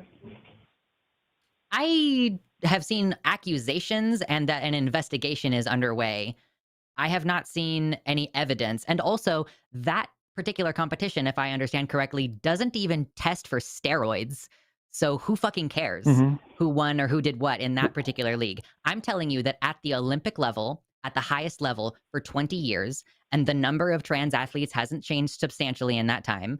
We are currently seeing okay, there might be a slight increase because we have not been as violently repressing it. But, that violent repression has kicked back up into high gear. So I think the numbers are probably going to remain fairly depressed for a period of time. But so for 20 years, this has been permitted and it has not resulted in the destruction of women's sports. Therefore, what possible reason could you have to believe that this is going to result in the destruction of women's sports? Do you have a reason, or do you just feel like maybe you're scared that it might happen? And also, do you even watch women's sports? Well, You a fan of the WNBA? Listen, I told you, I don't even necessarily have a strong opinion, but I do feel that it will destroy it. I do watch some women's sports. I watch women's MMA. Facts don't care about your feelings. The facts simply do not care about how you feel. And I'm sorry that you feel that way. It's really sad. Well, what do you define as destruction? What do you find? You're the one who came in here asserting that it was going to destroy. What do you mean? Well, for instance, it says recently at RIT, Rochester Institute of Technology, a transgender athlete broke the state records for New York College. I mean, and this is with, you know, a tiny fraction of the population being transgender. So, I mean, is that they're destroying all the records of all the women who came before in the I just state of want to New York? understand what you're saying. I just want to understand what you're saying, Tim. Help me understand what you're saying. So you're saying one person having excellent performance is the destruction of girls' sports. Well, every woman who ever ran in New York State, every female who ever ran in New York State before this person set everything they worked for, they can never have the record because this transgender runner broke their record. They can never It's have really the record. just Tim. so Hey, Tim. repulsive that you think that Hey, Tim. transgender So- people can't win. No, it's something Sorry, else. Ben, go for So it. I think they can win. Katie Ledecky is a cis woman, has been beating her own records in the Olympics for as long as I can Every remember. year. Is Katie Ledecky ruining women's swimming because nobody else has a chance anymore because she keeps winning? Should we kick Katie How about Michael Ledecky out of Phelps? women's Olympics? Yeah, should we kick out Michael Phelps because he's too good at swimming? She has the same. She has a biological advantage. She has a biological advantage. I see what you're saying. I see what you're saying. But however, she starts at the same. Oh, I have a question. No, she You're doesn't. defining the I trait have a great as example. I have a great female. example that's going to be perfect. So, Tim, are you familiar with polycystic ovarian syndrome? it gives them an advantage because they suppresses their estrogen or raises their testosterone, something like that. Okay, girl, you don't know what it is. So let me just explain it to you. Okay. PCOS is an endocrine disorder that cis women have, females, people who are born with a vagina. Yeah. And it means that they have a higher level of testosterone in their body during puberty and through their life. So do you think that it confers an unfair biological advantage for girls with PCOS to compete against girls who don't have PCOS? Possibly, and I think that that's a complex issue, maybe up to commission to decide there should be that. genetic testing to ensure that every female who participates in sports doesn't have PCOS. I haven't contemplated over that. Okay. Well, so what you're suggesting is basically that's basically like the only way to possibly guarantee perfect fairness in sports would be to do a bunch of invasive testing, and also you would end up splitting things up into smaller and smaller leagues in such a way that it's like we might as well just get rid of the gendered component and just have it be based on like height and sex and other performance measures. Okay. Because like when you are saying like trans women have an unfair advantage because of testosterone, like okay, well so do girls with PCOS. So if we are going to say that trans women could destabilize all of women's sports because of a biological advantage, like that necessarily means we need to start doing genetic testing to make sure that nobody who's intersex is getting in, even though lots of intersex conditions are not noticeable unless you start doing genetic testing. Like you've opened a can of worms, Tim, that I don't think you understand. Yeah. I didn't say that it was necessarily testosterone. I know that you can suppress a male's testosterone and to be at levels lower, but then lower than the average female, but then they're still going to have other advantages. And just because you can point at certain exceptions where, oh, well, they have an advantage, but that doesn't mean that you need to put in this whole other category that's going to be a massive. So Tim, in a bigger number. Why does why is one exception acceptable to play in sports and one isn't? Like Katie Ledecky has biological advantages. Why is she allowed to be superior in her sport and still compete when other people aren't? Yeah. Why is one exception okay and other exceptions are not? Well, let's say you just wanted to have the deciding factor be whether someone's female or not. Then where's the arbitrariness there? Define female. To have two X chromosomes. So if we start doing and no Y somebody who has Klinefelter, so somebody with Klinefelter syndrome and no Y chromosomes We used to do this, Tim, though. We used to do this genetic testing, and we basically ruined a lot of cis people's sports careers with this genetic testing. There was I can't remember her name, but there was a woman in the 60s who she was disqualified from sports because of a chromosome test, and then she fucking gave birth a year later. So what you're basically suggesting or creating the grounds she had a Y for chromosome? is Well, I Yep. don't know, but also that Oh, okay. isn't a Well, clear indicator of sports performance. That is like an arbitrary thing that you're picking and pointing to. Someone could have XXY chromosomes. Somebody could have XY chromosomes and be completely immune to testosterone. Like their body doesn't do anything with testosterone. We've seen XY females give birth to XY females naturally, unassisted. So, like the hmm. issue that we're running into and why I get so heated about this is that you're trying to take like you're trying to take an issue that's incredibly complex and distill it down to like one or two factors. But even over the course of this conversation, Tim, the factors that you care about or that you profess to care about have changed. You've been like, well, if they have an advantage from when they were in puberty or whatever, like they have to have a genetic advantage on this, or if they have a chromosome, but the chromosome doesn't confer any advantage, and you've said like, well, whatever, you can't count these exceptions like PCOS or Michael Phelps and his freakish muscles or whatever.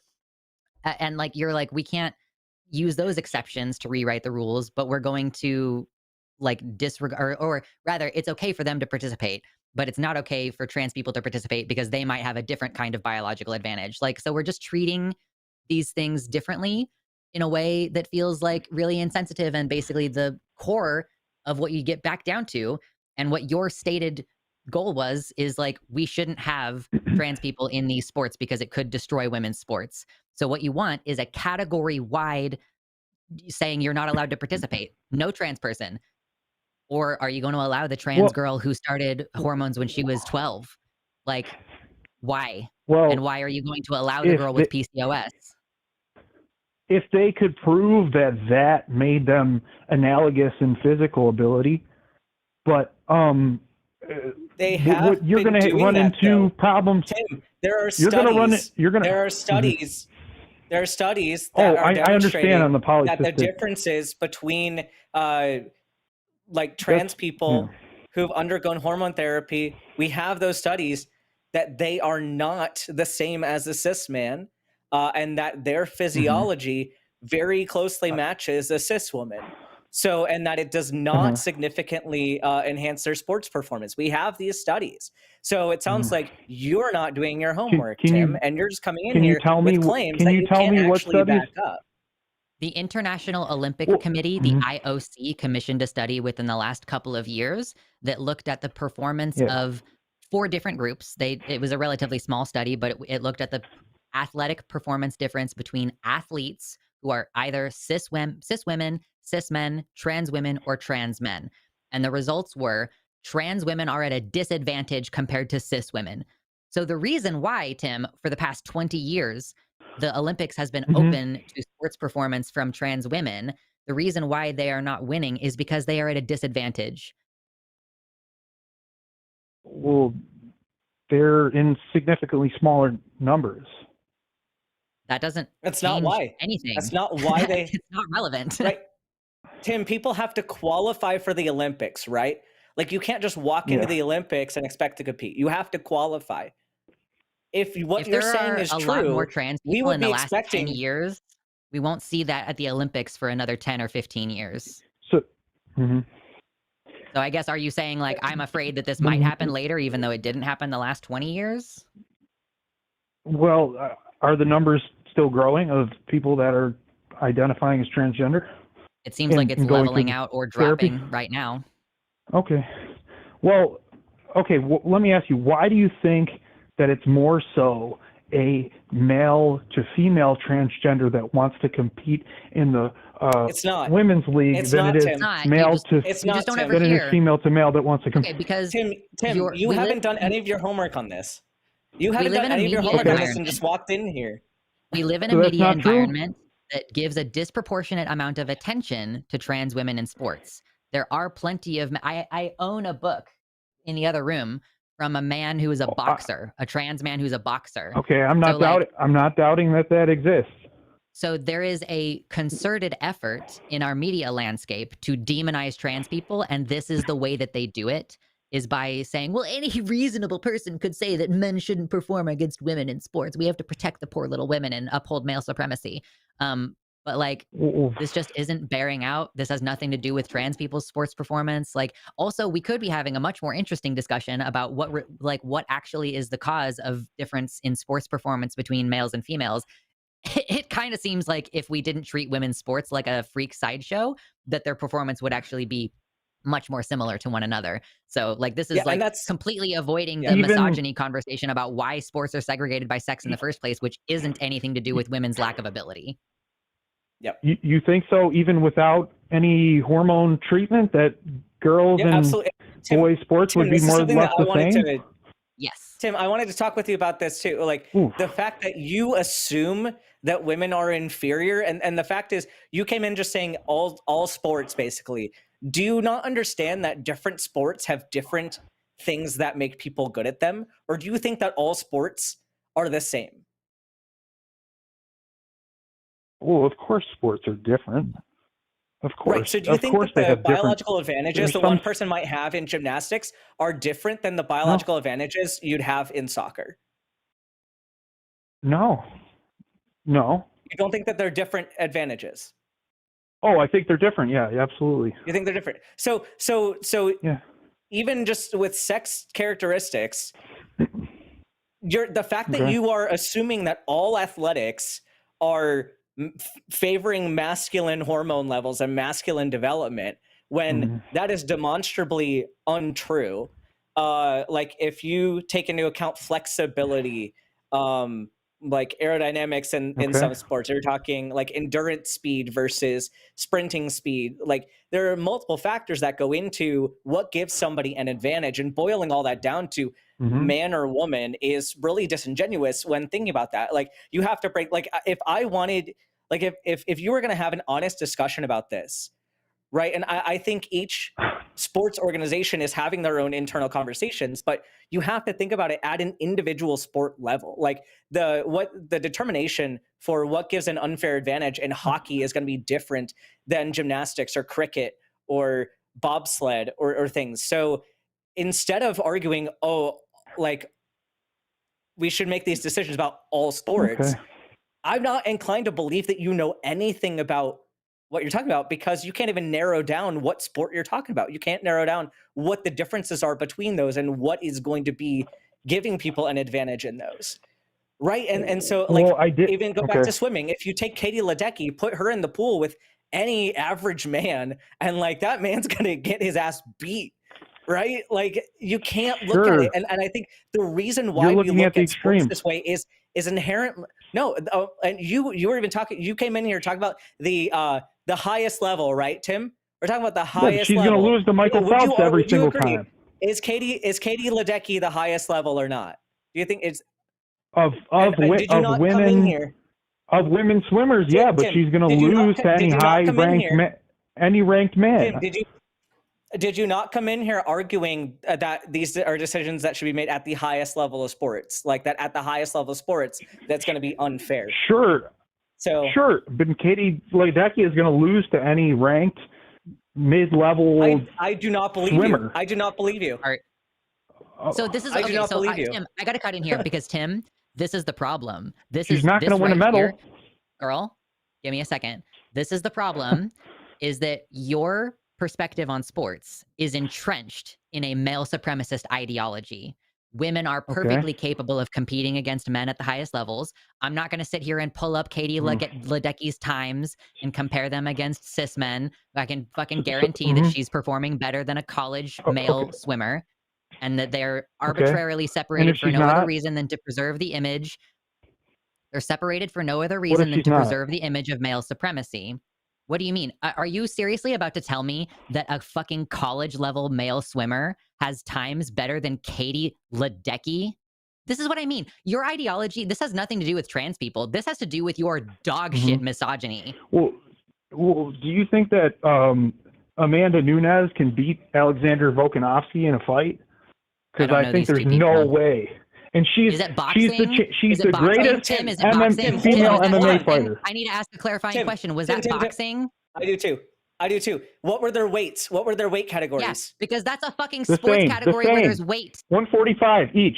Okay, each 145. Let me tell you. I want to tell you. There's no chance. I want to tell you how an 18-year. Hold on. I want to tell you how an 18-year-old girl won the boys division of wrestling in Arizona last year, or the year before, perhaps. So when you equalize things for weight and height, actually women can perform just fine. He's My position is that we should he's abolish sex differences because clearly we're just preserving like a system where that is they're the patronizing same toward height and weight. women. Okay, They're the then same what I'm height and telling you, weight. listen, because okay, so I'm He's responding taller directly than to him. that. I'm responding directly to that. When we equalize Okay. things for height and weight, women are fully able to perform because a girl who is 18 years old Okay. won the boys wrestling in Arizona, state boys wrestling. So yes, That's an when we exception. equalize things, Ask Amanda okay, so did Nunes you if just she say, could hold beat on, Alexander Volkanovski. did you just say, Ask her. you just said Katie Ledecky is an extreme example, you can't count her. Oh, that Yes. one girl winning in Arizona is an extreme example, you can't count her. But you're She sitting can't here beat the telling me top that men. She can beat she can beat the average in man. the UK, Tim, one winner in the UK who was trans is your justification for an anti-trans position? So you're saying that your exception, when you decide that it's relevant, matters, but our examples don't count and aren't relevant. There's a good point to that, but she is beating every single man in that, every single woman in that country. That was the entirety of Britain. Now you have many state championships. That 18-year-old girl won against every boy in the state wrestling championship in Arizona. Yeah, but you have, how many state championships do you have? And it's at a very low weight class. There are some factors. Yes, sometimes, and that was a female to male transgender. So now you're admitting that there's some other. There are some exceptions. I agree. There are sometimes. Tim, shut up. So you're admitting that when the outcome isn't in favor of your bullshit misogyny, then there are other factors besides sex that take into account. This literally just sounds like you want every excuse to invalidate women's accomplishments. True. So yeah, this is nothing about trans people. Like, you are clearly transphobic. You are also a misogynist, and I don't think you actually value women's sports like you're pretending to. Right? You are demonstrating. Yeah. Well, you know what? I personally, if you want, I just think that it will destroy the girls' league. If you want to do that, you know what? Tim, you've demonstrated. I don't know what to tell you. I'm not saying I'm necessarily outraged about it. I'm just saying that's what it will logically come to. You've demonstrated that you have no idea what you're talking about. It's literally the opposite of everything that we've seen and everything that we know about sports performance. Okay. Like, literally, why do you think I have made a point to educate myself about this. I've made a point to learn.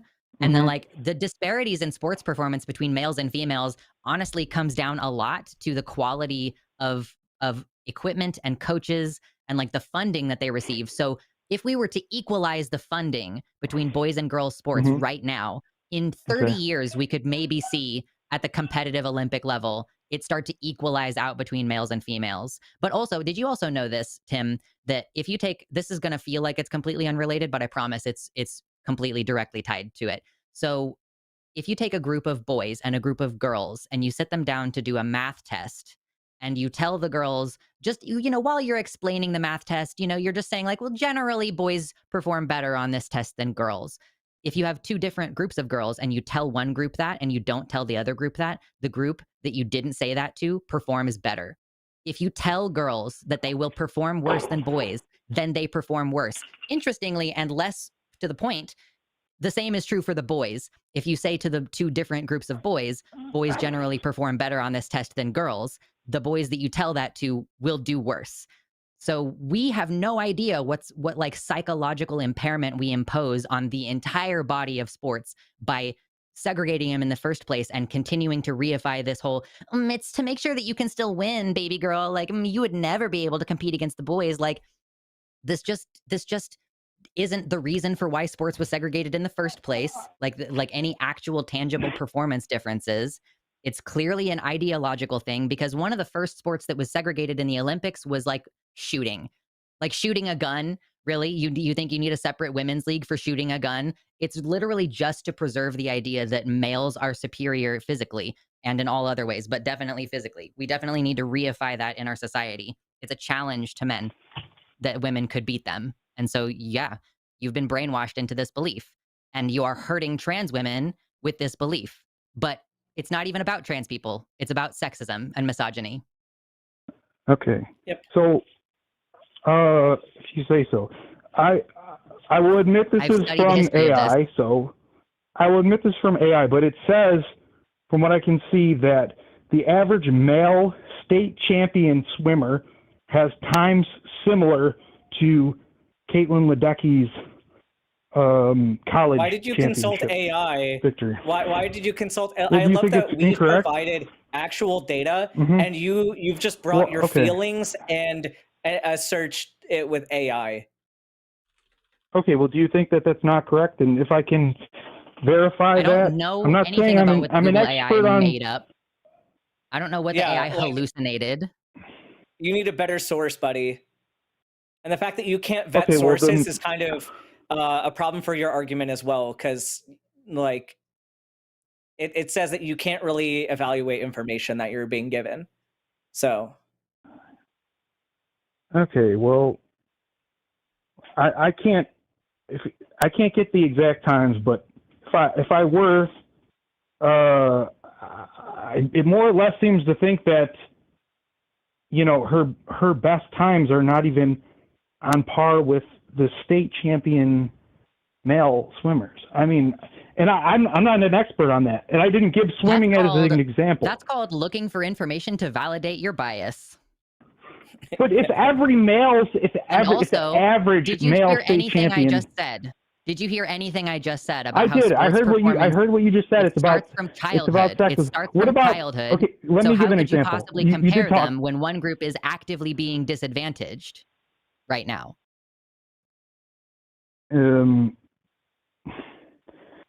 If you think that will fix all the adjustments, I don't think anyone's stopping girls from swimming.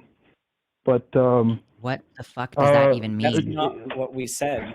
That's okay, not what about we said. Serena Williams? Serena Williams said that she could not even beat the top 500 male tennis players.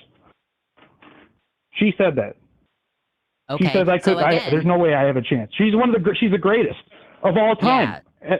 Women's tennis how players. true is that, and how much of that is her thinking? Like, just because I'm not convinced you listen to what Lux said about what you tell girls when they go into a competition, right? Like, how much of that statement, because that's a subjective statement, right? That's not objective data. That's her saying something. And also some other thing is maybe she's making a statement to, try to make some kind of media appearance to be nice to somebody or whoever. Like, there's a media thing in that. There's probably a lot of intention behind why she said what she said. But like, that's a subjective statement that doesn't tell me anything about whether or not she would be able to beat males or not. Like, it could just be that she's humble and. She played an exhibition with a German tennis player. I've seen this before, and I think she won one game and lost every other game. And this was like a. So she did. I think they do, but she demonstrated that she can win a game against them, and you're not gonna. It's not saying that women are gonna win every single time. She lost the match, 6-1 and 6-2, and she's the greatest. He was ranked 203rd. So she Tim, was ranked number 1. If a woman loses, that means that they're never gonna be able to win. Like, somebody has to lose that match, right? Mm-hmm. Like, or that set. Somebody has to lose. She was ranked number 1, and he was ranked 203. Sometimes she got pretty much dominated. There's a lot that goes into it. Okay, it's just a bad day. A lifetime of poor funding, of a lack of support for their sport, an entire lifetime of being told that they will never be as good as the boys. Unless we fix all those things, we cannot possibly compare the performance of males and females in a way that lets us safely assume that females will never be able to perform against males. Aren't you downgrading her accomplishments? All sports should be segregated based on height and weight and prior performance. Sex segregation doesn't make sense. Based on height? Yeah. Girl, did you hear the full statement that I said, or were you just waiting to talk? Based on height and weight? I said height and weight and performance. Yeah. Okay, they are segregated based on performance already. No, they're not, dumbass. Oh my fucking god, I'm done. If you want to continue, yes, I'm done. You don't get into the NFL. You don't get into the NFL if you're not the higher. Bye, Tim. Yeah, I'm just gonna start insulting him at this point, so we're just gonna stop. Yeah, no, I dropped him. I dropped him. I'm sorry. I talked Yeah. over you several times. I apologize, Ben. Someone pointed out to me recently that whenever I'm with a cis person, I play good cop, and whenever I'm with a trans person, I play bad cop. And I'm like, it's unavoidable. Now I'm noticing it all the That's time. hilarious. Yeah, like truer words never Oh, yeah. spoken. But yeah, Oh my god. that conversation, like, I feel like everyone that I'm making a generalization, but most people, overwhelmingly the ones that I've talked to that engage in this sports argument, like the core of it is misogyny and not actually trans people. Yep. Like that is the Yep. core That's of what it that always whole comes back debate. to.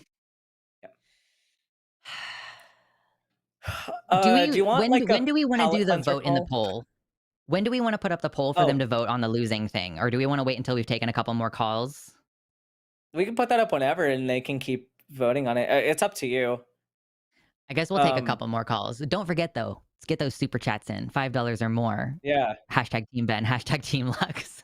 Whose spice did you prefer today? Yeah, I Yeah, think do I'll we put the wanna poll in take, like, a later. palate cleanser call, for I Please. guess I don't know if it's really a palate cleanser because people are scared, and reasonably so. But somebody's been I waiting for think a long this time, so let's person's start been with waiting for a long yeah. time. Chris. We're gonna talk to Chris, they, them in Poland, and I'm sorry that you're in Poland. That sounds really rough. And I didn't click the button. There we go. Chris, you are live on the line. Tell us a bit more about your situation. I feel like you don't have to tell us everything if you don't feel safe to, but whatever you want to tell us, and how you think we can help.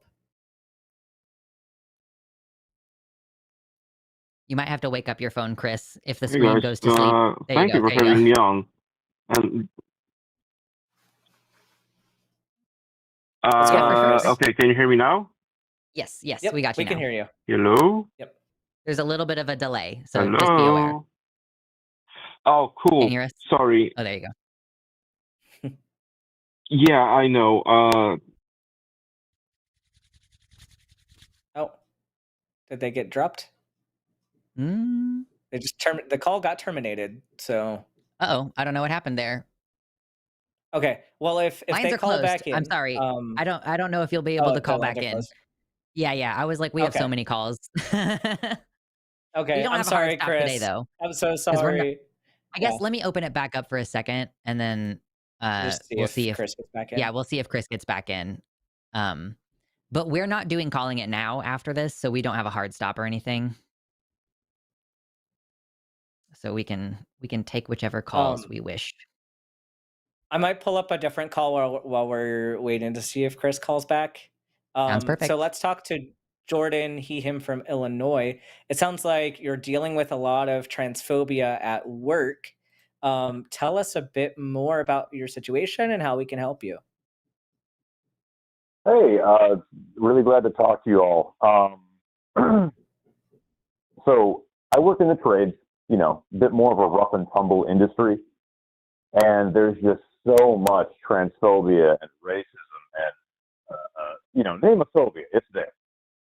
And when I first got into the trade, I was just kind of like passively pro-trans, passively socialist guy. And I get into the trades, and there's all these crazy right-wing kooks, and I am not conflict averse. I started arguing with them and trying to debate, and I realized that this sucks. Now I have to do research. And one of the things that I kind of have a hard time justifying or defending is the trans people in sports and the quote-unquote transing kid narrative.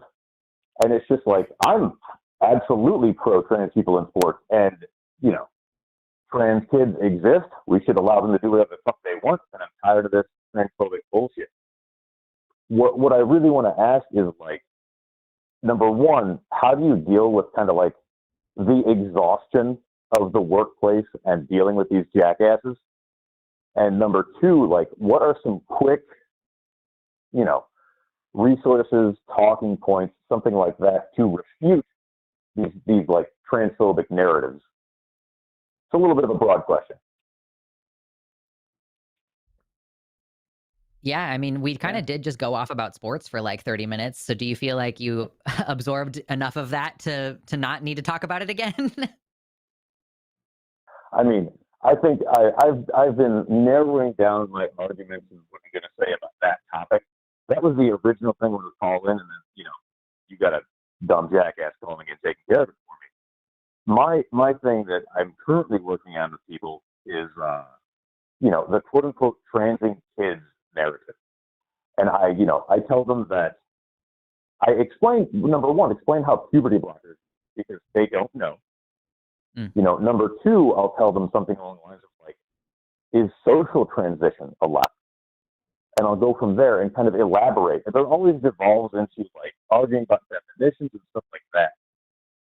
If you had like 3 talking points to be like, trans kids exist and so forth, like how would you approach it? Yeah. Do you want to jump Like in? Yeah. for this particular topic, definitely something to put back on them is make them narrow down what age of minor they're talking about, because people will use the word child to invoke an idea of a toddler or a very young child and then say they're trans kids are getting surgeries, and like, okay, with surgeries we're talking like at the earliest 16, 17-year olds, and we're not even talking genital surgery, right? So none of that's being done to toddlers. The things being done to toddlers is social transition.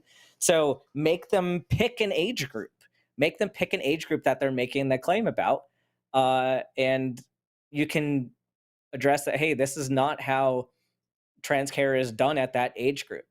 Um, and I think there are some good resources if you want to look into, what are the standards of care.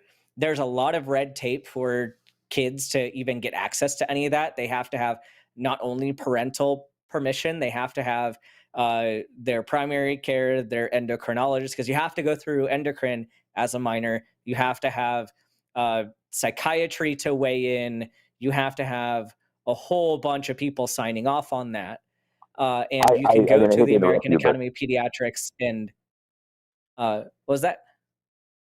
I was just going to say, I always describe it as I mean, these are the words I use.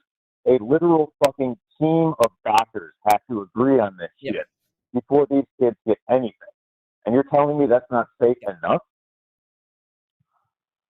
Yeah. Yeah, so that's I the direction I would go with that piece. I think yeah. I'll let Lux jump in for the rest. I was just gonna say, I always try to emphasize like these conversations are led by the child and the parents, and like it's nothing is done unless the child says that they want it in the first place. So I think that a lot of people have this idea that the parents are doing it, or that the doctors are doing it, or the teachers are doing it to the child. Where this is like we wouldn't even be having this evaluated if it weren't for the fact that the kid brought it up in the first place. So the responsible thing to do is to take them to the doctor and, like you said, have an army of doctors, multiple specialities over the course of years before they even consider medical treatment. And I have also started using puberty pausing medication instead of puberty blockers because I think that that more accurately represents the fact that we're just buying more time. Like, why are you against the idea that we need more time to figure out, before we go to anything irreversible? Like, because puberty in some ways is irreversible, which is the thing that they like to go at. So yeah, I always try to emphasize it's led by the child with the support of the parents. Usually both parents have to be on board and you have to be evaluated thoroughly with all these doctors. And I agree with what Ben said about hammer down on what age group. Like what are you talking about? Have you ever heard a trans kid talk about their perspective? Or like Arden and myself, we both realized we were trans when we were teenagers. So our experience in retrospect, like, does anybody ever care to listen to what trans kids or their families are saying about this? Or are they entirely learning about this through the news media? Like, challenge people on where they are getting their information and their picture of what happens from, and ask them, like, does this involve, fairly interviewing parents of kids who have transitioned and like not just focusing on the parents of kids who've detransitioned or the parents of kids who hate that their kid transitioned and now they're talking about them as though they're children even though they're in their 20s. So I don't know. That's kind of the general vibe that I go with nowadays. I mean, it's interesting that you point out the tiny, tiny, tiny percentage of people that detransition. I always make Yeah. a comparison of, so should we judge a group by the unexpected outcomes of it? So, like, we should judge all Christians by the child diddlers in the Catholic Church? Yeah, for sure. You And know, like no other form of medicine is as effective. Is another thing that we talk about a lot here is especially when detransition comes up, people are like, "Oh my God, there's this epidemic of regret." But because of the fact that, like you said, the army of doctors, they all take you know, a multidisciplinary approach and lots of time to help people decide what the right choice is in their families. And so the system that we have designed is working as intended to make sure that as few people as possible get that medication. Basically, like we're trying to reduce the total number of people who are receiving this medication in the way that we have the system set up right now. So it's such a low rate of regret because we are so thorough. And so the regret rate is like maybe 1%, 2%, whether you're looking at hormones or surgeries or social transition, like the regret rate is very low compared to other things that we do allow children to get. Like if you're a high school football player and you blow out your knee, surgery on knees has a very high rate of regret. Sometimes it improves outcomes and other times it worsens outcomes. Nose jobs, you know, I have known people who, like, I mean, they didn't end up going through with it, but I did know somebody whose mom was willing to take them to get a boob job when they were a teenager because that's all you need is parental consent. And people do this in a cis affirming way all the time, but nobody's trying to crack down on mommy daughter nose job days. The other thing, another thing too, which if we're talking right leaning people in general, there's a huge issue with minors, and I'm going to say like kids ages like 9, 10 that are being forced to carry pregnancies to term. Fucking And true. that is incredibly, I mean, pregnancy in general for adults has pretty high regret rates. Pregnancy forever alters your body. Pregnancy is incredibly, incredibly dangerous, and especially incredibly dangerous for a 9-year-old or a 10-year-old. And so the fact that you think that a minor isn't like, you don't want to permanently alter a child by giving them gender affirming healthcare, but you're going to say you can carry a pregnancy to term. And a lot of states will say that, you know, once you have a baby that is your own, you are able to make medical decisions for that baby, but sometimes not for yourself. So it's like, why is this person now seen as responsible for a newborn? Like that 9-year-old is mature enough to have a newborn, but not mature enough to make the decision of social transition or puberty pausing or hormone therapy in Also, conjunction with a team of medical professionals. the majority of gender affirming surgeries done on minors are gynecomastia surgeries done on cis boys. So if people are coming at Yep. you with this whole like you're mutilating your body, you need to let what's natural be natural, that is an excellent point to bring up. That like of the 1,400 top surgeries that were done on minors over the last 5 years, the overwhelming majority were on cis boys who had gynecomastia. So for it's not a health reason, it's purely cosmetic in that case. That's another one that I would bring up. I mean, especially dealing with the people that I deal with. Last month, I introduced several of my coworkers to the concept of being intersex. They didn't know that existed.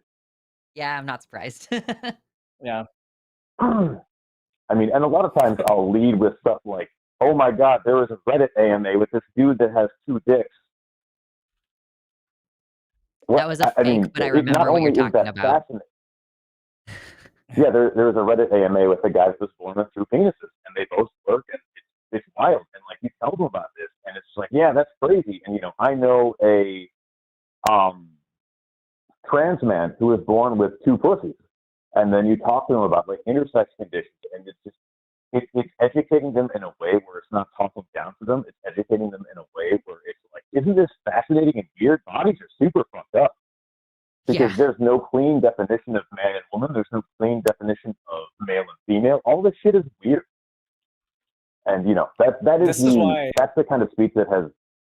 I'm sorry. Oh no, just gonna say this is why we need health classes in schools, and also part of why people are so adamant about removing health classes from schools, because you learn some of this stuff and you're exposed to it at a younger age, and you can be more informed. It's really a shame that people aren't able to have these conversations earlier, because I think a lot of this discourse would change if people just knew a few things about the world we live in. Yeah. Yeah, And people seem to be people would be more tolerable if they weren't so fucking stupid. That's so true. And like it's annoying too because people do seem comfortable with the idea of quote correcting intersex babies. So people accuse me of wanting to mutilate children and I'm like, "Yeah, but you support changing intersex babies' genitals for no reason." And also, and I wish that I had more opportunities to bring this up. I just forget, but I want to start like hammering hard on the circumcision thing. Like, are you about to sit here and fucking tell me that I want to mutilate babies when you're the one cutting the tips of penises off with no anesthesia? We have no idea how that impacts male sexuality or psychology going forward because we haven't studied it. But it seems like if a huge number of men feel like their penis is insensate, which is a thing, there's like a whole Reddit about people trying to regrow their foreskin and like wearing these little sleeves over their penis to try to get it to be sensitive again. Like, it's crazy how these people seem to be. So if that's another one that I would rhetorically offer, Jordan. If you're like trying to get in on the whole like transing the kids thing, start confronting people about their barbaric beliefs where they support cutting off the healthy tissue of baby boys for no reason. It's perfectly fine to clean them. Like it's maybe in countries where they don't have access to soap and water, like there might be a preferable, let's get them circumcised or what have you. And I don't know if you know this, Jordan, but like the foreskin is fused to the glands of the penis at first, so they have to rip it off in order to cut it. It's fucked up on so many levels. I mean, and then that gets into the whole discourse of a traditional bris or whatever, where, and this is crazy shit that I was learning about because I was researching female genital mutilation and male genital mutilation. Yeah. And the idea that when you circumcise a baby, you have your rabbi do it, and then he removes the foreskin with his mouth, which is the traditional Babies have way to died do of it. herpes because of this. Yeah, Yes, it's so exactly. gross. Yeah, it's fucked up. Guys, what the fuck are we doing here? That's the fun intersection of like the gender issues and then the religious issues, which is why we champion like an intersection of tackling both problems at the same time. Because how are you trying to justify hurting babies in this way because of your religion, and then also your religion, like specifically the religious construct of the way that you did that led to more harm. So that's why we hammer on that. I so appreciate knowing tradesmen. Like my husband is a tradesman. I'm friends with tradesmen. I love it when there's like progressive people who are like, I'm not going to deal with your bullshit. So I appreciate that you're trying to like hone these arguments, and I hope that we've given you lots to work with. Yeah.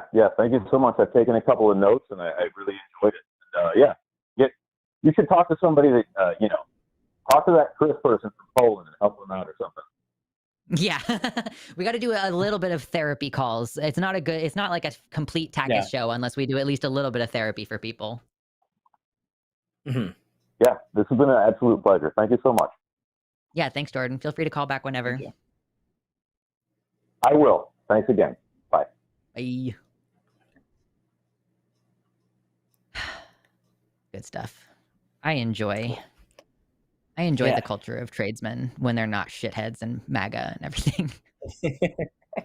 Yeah. All right. We got 2 callers left. There's one specifically addressed to you. Yes. And then I don't know how relevant the other one is.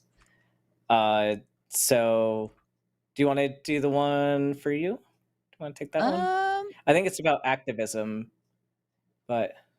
Or do you want the other I one do first? remember. I remember this person in my comments. It's up to you, whichever one you would rather take, or I guess whichever one would be better to end on. because that's the decision that we're looking at right now. Yeah. Okay. I think let's try 12.8 first, and then because I think the other one's probably a better one to end with. All right, But sounds good.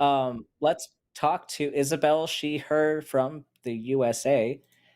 Let's talk about paleomicrobiology. What is your topic today? Hey, thanks for taking my call. Also, Lux, this is the third time I've called and you've been on. So, do I get a punch Nice. card? Hey. Yeah, you get a free burrito at the end. Oh, great, excellent. I am pretty hungry. So, yeah. So, I actually wanted to mention something, for Jordan actually, because one way that I've gotten through to people at jobs like that when I used to work them was like comparing things to like guns. Like you you know about as much about like this topic as, your average Democrat knows about guns, dude. Like, why don't you like try to learn more about it? Don't call That's fire. assault rifle a machine gun, stuff like that. Or just asking like, what regulations do you think we should have? I've asked people that stuff, and they'll ask, and they will often say something which would be like much lighter and much easier than what we actually have, right? Like, New York State has like very crazy gun laws, right? Like they're very like tight gun laws, right? And they don't allow all kinds of different things on the firearms and such.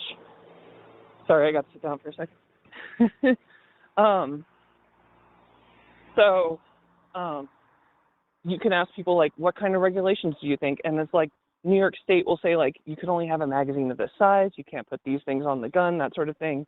And if you ask people like, we should do background checks, and it's like, well, they do that and more. And so like with the medical stuff and the kids and things like that, right? Like, you'd be surprised at how many regulations are actually in place. So, That's true. yeah. So that kind of works a lot. And it kind of gets them thinking like, okay, like, do I actually want to put all these restrictions in place, or is there actually like too much going on? Like, damn, that sounds extreme even to me, blah, blah, blah. So, Yeah. anyways, to get to my topic, I'm not driving, by the way. I'm just walking back to my house. That was just a really loud guy. Okay. I promise. Thank you for clarifying. I promise. Yeah, definitely. So in paleomicrobiology, right? There's been a lot of ancient fossil evidence for sort of like pre-sexual structures, right? Like, for instance, there are cells which are very much like sperm or eggs, which are seen as a sort of like pre-mitochondrial style cell, right? Like, there's these bacteria which appear to be like sperm, and the way that they used to hunt is they would build a cell with a nucleus, right? And they would be like, hey, let's reproduce in here until you die. And then they would just expand into infinite sperm and explode. Then you had the other type, which is more like an egg. They would go inside of a cell and they'd be like, hey, I'm just going to get so big that you die. I'm going to inflate myself big and round and explode inside of you. So you had these sort of proto-sperm and proto-egg, right, which would go inside. And so according to paleomicrobiological evidence by professors like Dr. Duluth and people like that, they talk about how, because evolution has no actual purpose, Forrest isn't on, right? So I think he would know this more, right? But because evolution has no purpose, like, it's like nothing is evolving like, I've got to survive. It's just like there's a physiological thing happening, and if I can't continue on by preventing this or taking advantage of this, I'm not going to be there to evolve, right? So the origins of sexual reproduction are actually, they're purely physiological in nature, as a form of ancient immune system response.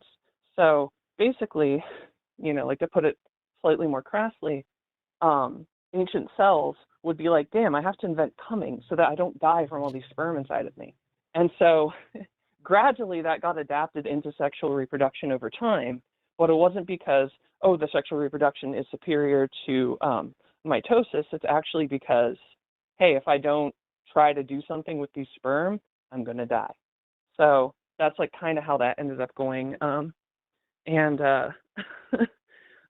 That's interesting because I've also heard basically that like the manner in which the egg and the like female system responds could also be some type of like immunology.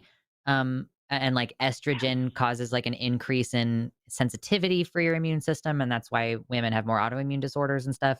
So like the actual like selection of the sperm could be through some kind of immunological signaling, right? Yeah, definitely. And the way that you look at that as well too is like you get these women's bodies, and Dr. Ben, you know this, or I should say people who are pregnant, right? Your body will, if you're pregnant, the fetus has to be isolated from the rest of the immune system because it will kill that thing. Mhm. Right. So like you have to sort of cordon off and have exchange without the immune system cells interacting with each other because they will attack each other because they're like, this thing is invading. And in reality, like biologically, it is actually invading because back in our ancient evolution, a little guy growing inside of you is like, red alert, kill that thing right now. You cannot have that thing in you. So like Mhm. biologically, as the professor put it, right, who wrote the one paper I'm thinking about, he had said, well, if this process happens to make a new organism, okay, but that's not why it's here. It's here because of the physiological need to expel these types of cells. So it's very interesting to think about because people place a lot of sort of like symbolic importance in this, process, right? And you get a lot of religious scholars who think, well, God thought it was the best idea, so he just threw these two things out there, male and female, and then, obviously it's the best thing ever. And it's like, well, it actually evolved just as a way to keep yourself from dying. So, and it's like this entire sacredness is attached to what's essentially a mild disease, which is how these papers also put it. It's a literal disease, just like a small disease which you've adapted to over time. So,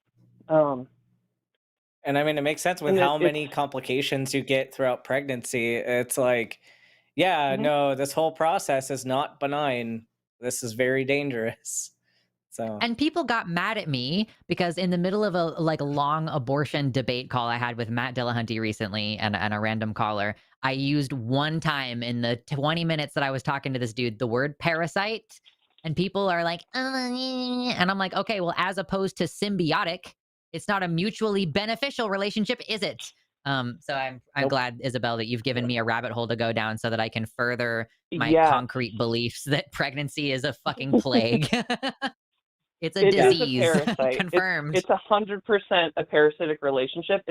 We happened to basically pull like a Bugs Bunny switcheroo on the parasite, and they're like, we tricked you. Now you make a baby, and they're like, damn, no, we were supposed to explode you and make you die. And if you're like a tiny single-celled organism, those gametes are huge, and they're coming inside of you, and they will kill you. They will explode you. They're like, damn, I love being inside of this cell wall. It's nice and warm in here. I'm just gonna, make infinite me until we explode out, and then we're gonna find other people, right? So Yeah. It's in a really interesting too multicellular to think about organism, that in the context of like your like masturbation is important if you carry sperm, if you're trying to maintain like high quality of the sperm. Like if you're trying to have a baby, you don't want to like do sperm retention because they degrade biologically if you're not like rotating through them, right? I don't know much about that, but Okay, fair enough. but like, I mean, it makes sense. But yeah, I mean, it's constantly like churning through these like new life forms and stuff, and we're just lucky we've kind of kept them captive, right? It's like mitochondria used to be a separate guy, and then we learned to have more of a symbiotic relationship because they weren't really actively super mega hostile to the organism that they went inside of. Whereas like the protogametes were predators. They were like, I'm going to get you. And then they try to go in there, and then it's like, how do we get rid of them? So that's the part which we have like a bit more research on. The professor, he kind of goes into detail about how gender is determined. This stuff is a little more theoretical, right? And so like I don't really buy it because he's like a little more essentialist about it in terms of like everyone's gender expression and sexuality has a purely biological cause, which I disagree with for many different reasons. I think it's a socio-biological phenomena, right? But so he says that this is all connected to the Ca2+ system, like the calcium retention or expelling system in the body. So essentially like creatures which we generally biologically classify as female are seeking to expel calcium, eggshells, milk, etc. Whereas creatures which we consider to be quote unquote male are going to want to retain that calcium, build muscle, that sort of thing. But retaining the calcium lowers your lifespan because having too much calcium in your system can mess you up. So this particular researcher, he believes like little like sort of micro developmental noise reasons, like nothing genetic, nothing like concrete that you can measure, but like just wherever the calcium system receptors had speckled around in your body when you were being formed will determine your whole gender identity. Now, this guy's an older guy, so he considers like every combination of gender expression and sexuality and sex traits and internal gender identity to be a completely separate gender. So he's like heterosexual, feminine, female, that's one gender. Bisexual, feminine, female, that's another gender. And so he's like, we have this many genders, and he includes trans people. He's like androgynous, blah, blah, blah, blah, blah. And then he's got this like little matrix of like genders, old guy. So it's a little weird, but it's kind of funny to think about. So that's kind of where he goes with this, which like, I don't really care what causes these things because it really doesn't matter, right? But it's cool to think about like what caused sex and all these different things and how people consider sex. So, which is why I always call in here, because it's always like, I want to make people think about it. And I figured you guys would like it. So, yeah. Yeah, it's interesting. Yeah, so, yeah, because like, it's like all of these different laws and legal privation, all this stuff happens because some cells decided that they were tired of getting exploded by giant eggs. So we've got all this because of that. Well, that's except fun. they didn't even decide because they can't. Like, Yeah. I'm glad that I get to go down a rabbit hole. Yeah, Yeah, right. thanks right. for all that information. Yeah, let me give you the names of the people so you can look up the papers. Sure. Real quick. Yeah, but that'd be helpful. Yep. Yeah, totally. I know last time I called, I gave Arden like 3 books, so I'm gonna try to hit you guys with these. Let's see. So the one paper, and nobody reads these, by the way.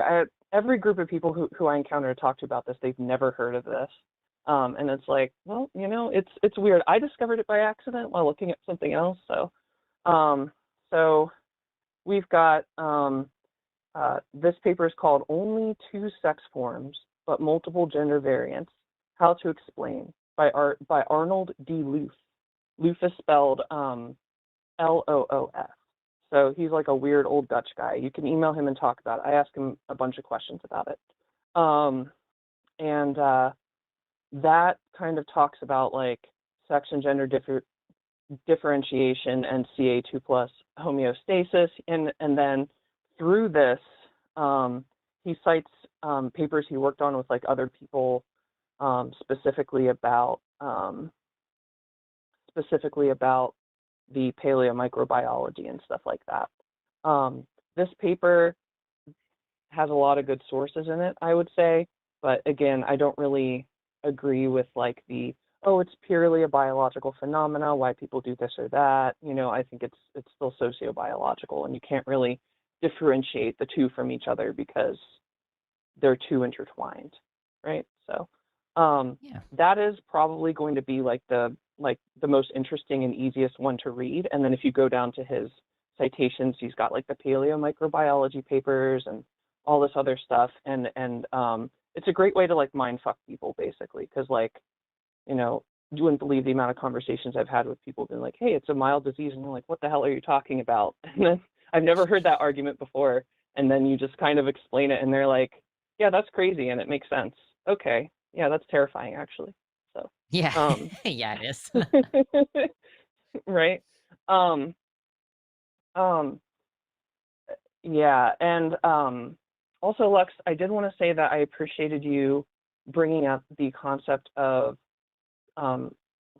like there's this kind of fad online where people try to say like there are two circles that don't overlap except in rare cases, intersex and trans people and blah blah blah. And it's like you know, because of the nature of humans' nominal sexual dimorphism, where they are nominally dimorphic but not true dimorphic, because there's overlap in sex traits, right? Like, for instance, the ER alpha and beta receptors in the brain for estrogen, right? For trans women, they have cis women levels of those receptors before they actually start hormones, right? Like, that's why a lot of trans women say, you know, hey, my mood improved after, you know, taking estrogen because of these ER alpha, ER beta type of things. So, so they are, they're basically just like a lot of these little things, like you can't really like easily scan or find them in people if you want to quote unquote determine who's trans. I don't believe these things determine if anybody is trans.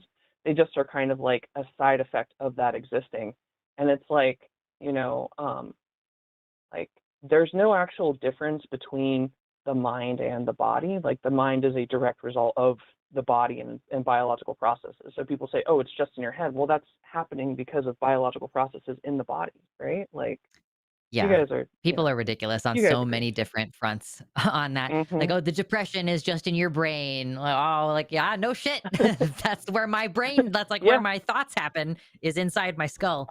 Um, but it's yeah, I it's really hanging appreciate out it, there Isabel. This has doing been stuff. a lot of really solid info. We are getting toward a Yeah, time of the show where I'm of going to get course. really tired, though. No, Yeah. you're fine. You're fine. Yeah. Thanks for I'll your let you guys call. go. Yeah, of course. Take that last call, and I'll come in and talk about other weird studies some other week as well. So, all Awesome. right, guys. Y'all have a Yeah. good one. Thanks, Thanks for Isabel. taking my call. Thanks. Yeah, totally. Have a good one. Talk to you later. All right. All right. Our Yeah, we last doing it. caller, Melanie, she, her from Pennsylvania, wanting to talk to Lux about something that happened in the comment section. So I'll let you two go for it. What's up, Melanie? Lay it on me. What did you want to talk about? Hi, nice to meet you, Lux. I watch a Yeah. lot of your content, and good to talk to you again, Ben. I was the anti-theist that struggles with treating Christians equally a couple weeks ago with Aron Ra. Fun. So thank you very much, by the way. So I'm Melanie. I'm a 35-year-old, like, very bricky trans lady. And I'm calling to make, like, I guess, a case for an official government recognized, like, transgender status. And I guess I'll be referencing, like, Black American history, women, and like gay men as comparisons of other marginalized social groups that like are constructed socially, like social construct groups. And I guess I say this from the perspective that like I'll never fully pass. As I said in your comment section, I have to custom order my size 15 fucking shoes. So like that's But that's always going to be a expensive. dead giveaway. It is. At least they're comfortable though. They're Nike, so we're There you getting go. what we pay for. They're cute as fuck. So yeah, like for the conservative haters that are going to care for whatever reason, that's going to be a dead giveaway. My obnoxiously long fingers are a dead giveaway. So like for others like myself, it leaves us in a situation where no matter how fish we may appear or how well we may pass, there's always going to be that like stigma that we don't break out from. So essentially, I guess what I'm claiming is that transgender people being recognized as official by the government would come with perks and put us on a path similar to other marginalized groups who have seen improvement in their situation socially. And some of the benefits would be like state healthcare inclusion, public bathroom safety, protections in the workplace, which we have some, but if in government buildings and state parks we can say faggot because and like fucking, you know, freak show and tranny, like the Marjorie Taylor Greene shit, we would, like, those are some of the things that are exclusive right now to trans people. And we would eliminate some of that. State-funded medical research, there would be education curriculum inclusion, which would lead toward a more normalized status. And we would also probably help a lot of kids like myself who didn't understand what we were experiencing at a young age and save us a lot of hardship. So that's kind of the premise. And I guess my wife had a similar argument that I think you were trying to get at, is that that information can be weaponized. And you cited a very good example with the pink triangle, that it was weaponized against other people. But I guess my statement to that would be that they're already being weaponized like that. Like, I am on an FBI watch list already, just by default, and so are you. So Yeah. is Ben. So I mean, I like, would if that's say already then, go ahead. like in response to that, like just to, because I think that you've basically just laid it out exactly how I feel, is like you've pointed out that we, you know, being labeled that way, like we're still being treated badly regardless of whether we're being labeled that way. But also, like, prior to this most recent Trump thing, trans people were also receiving protections and being educated about in schools and stuff like that. Like the positive representation type things were also happening in the absence of like an enshrined specific transgender marker. Because in the United States, at least, like the way that we've generally handled this has been by just saying like sex discrimination isn't permitted of any kind. So like, instead of creating a discrete separate group for trans people, it's just basically going like, well, if you wouldn't discriminate against a woman for being married to a man, then it's sex discrimination if you discriminate against a man for being married to a man. Or if you wouldn't disallow a woman to wear a skirt at work, but you would disallow a man to wear a skirt at work, then that's sex-based discrimination.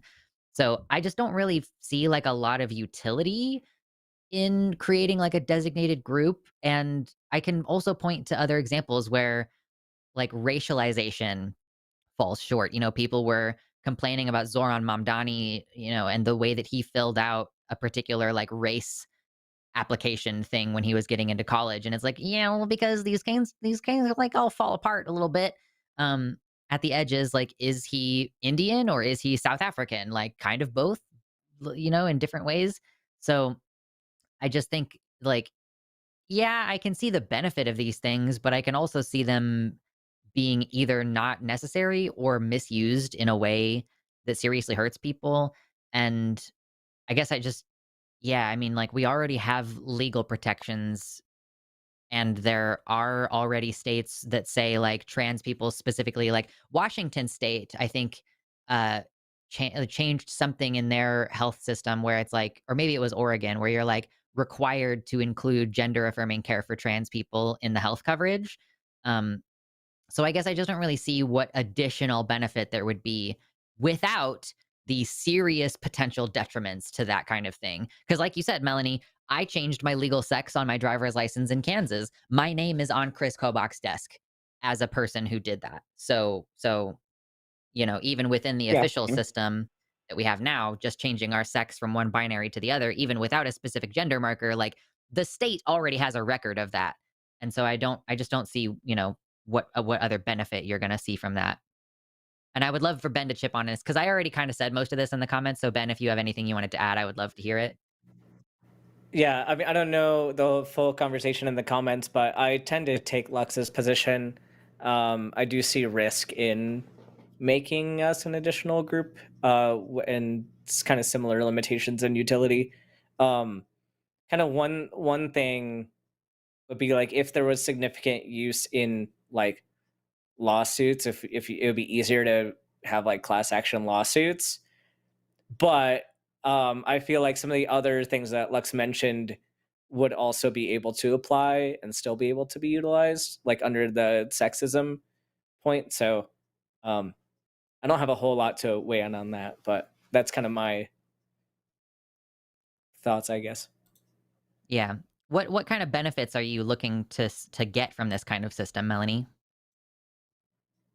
Mainly just widespread education and like no matter what 50 like for myself living in Ohio previously, I had I lost my career, I lost over half my income, like all of that shit hit all at one time. And then I moved to Pennsylvania where things are a lot different and all of a sudden my options open up tremendously. So I guess for myself and other people, I don't know that, like, let's say in a state or a region in the US somewhere, some territory, someone finds out they're trans and now they have to figure out logistically how to, like, completely transplant their lives to make this possible versus in all 50 states and US territories, this is recognized that this is a real thing. And like I look at other marginalized groups like African American, or not, I guess is probably the wrong distinction, but Black Americans, or in this case, like we could look at women or gay people. In all of those situations, that was a group that was targeted. And as like, at least when I was a kid anyway, I didn't learn anything about transgender people. I didn't know what gender spectrum was until I started looking into transitioning myself. So I was like in my 30s when I started learning about all this stuff. So that would be, I guess, the idea is more normalized life for us, probably stop some kids who experience a lot of these gender affirming problems that we did, and I guess save them from that. And the other thing would be that if we're getting state funded research in that way, that would be another benefit that would be possible. And I guess my other question would be, like, for me, intersectionality, like I learned about intersectionality, I think in the last like probably year and really what that was. And it centers around like equity. So I'm trying to think of like if equitable equality is what ultimately we're going for, I look at these other groups like women who couldn't, get credit or own property. There were Black Americans who, as the decades and centuries go by, get better and better off, and it's still not correct, but they're making progress, and gay people as well. So my question would be, where do trans people, where are we different in that way? And I'm not trying, like, I guess I'm asking a challenging question, but I'm not trying to be combative or aggressive. So please, like, I hope I'm checking my tone, but Are you asking if like what an makes official us designation exists for other groups? Why should there specifically not be a specific designation for trans people? right? Because I think we would all argue and support the idea that as those groups become more and more recognized and protected, their situations improve. Now, are they the same as cisgendered white straight men? No, especially if you're Christian.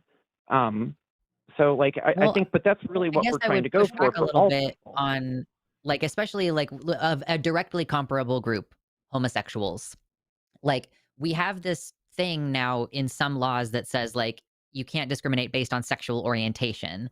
And so in some cases, usually we also have like gender identity gets included in that. But there's not like any registry of gay people. It's like I don't even know if that's a question they ask on the census. I've never filled out a census before. Um so I haven't it's like either. those protections still exist and the education still exists for gay people in the absence of any kind of formal legal definition. Um, and like I agree with you, Melanie, that we should be doing more outreach and education. I just don't see the connection specifically between having that group be enshrined and having the education because we've been doing the education. Um, and we also have like this cultural suppression of the idea, which, like, again, there are places where there are protections for gender identity explicitly, and people still get fired for being trans because, like, the legal group as it exists is like you only get so much legal protection if you can't prove it.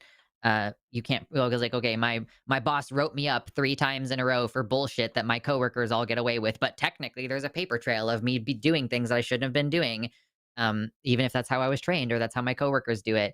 So and like we don't have the money to push back on that. So I'm just saying, like, even in places where these protections are enshrined, we still have discrimination, and people still do hate crimes and don't get prosecuted for it, for bullshit reasons that people will make up. So I'm agreeing with you that we should do more education and outreach. I just don't see why, like, having an enshrined legal group, beyond just saying like you can't discriminate against people for gender identity, like, does that feel sufficient to you, that just like including gender identity when we're making those lists of things that you can't discriminate for, like the Equal Rights Amendment passes and you're like, that's fine and I'm happy now? I think the practical, I mean, like, yes, it's there, but practical enforcement, as you and I will both agree with, is shit. I'm evidence of that myself. That was my entire last job experience, was proving against transphobes that I was doing the exact same things they were and getting out of write-ups. Like that, literally, that was most of my employment for that company. Don't work at Sheets if you're trans. But I don't So, know if like, any of that's going to that improve being with the designation. I don't know if any of that's still going to improve with that, like especially in the higher risk areas like you're mentioning. I think it's going to be a similar situation where Ohio will find ways to get around that and still will keep on keeping on like they have been. And then states like California, Oregon, et cetera, are going to keep doing what they're doing. Like I don't think the distinction is going to make much of a difference in the states that are already problems. I think they're going to keep being problems. So what would the like, as someone who is like, I'm going to be on disability soon, so I'm looking to find something to put my time in that's meaningful to me. I'm trying to get more into like the activism side of things.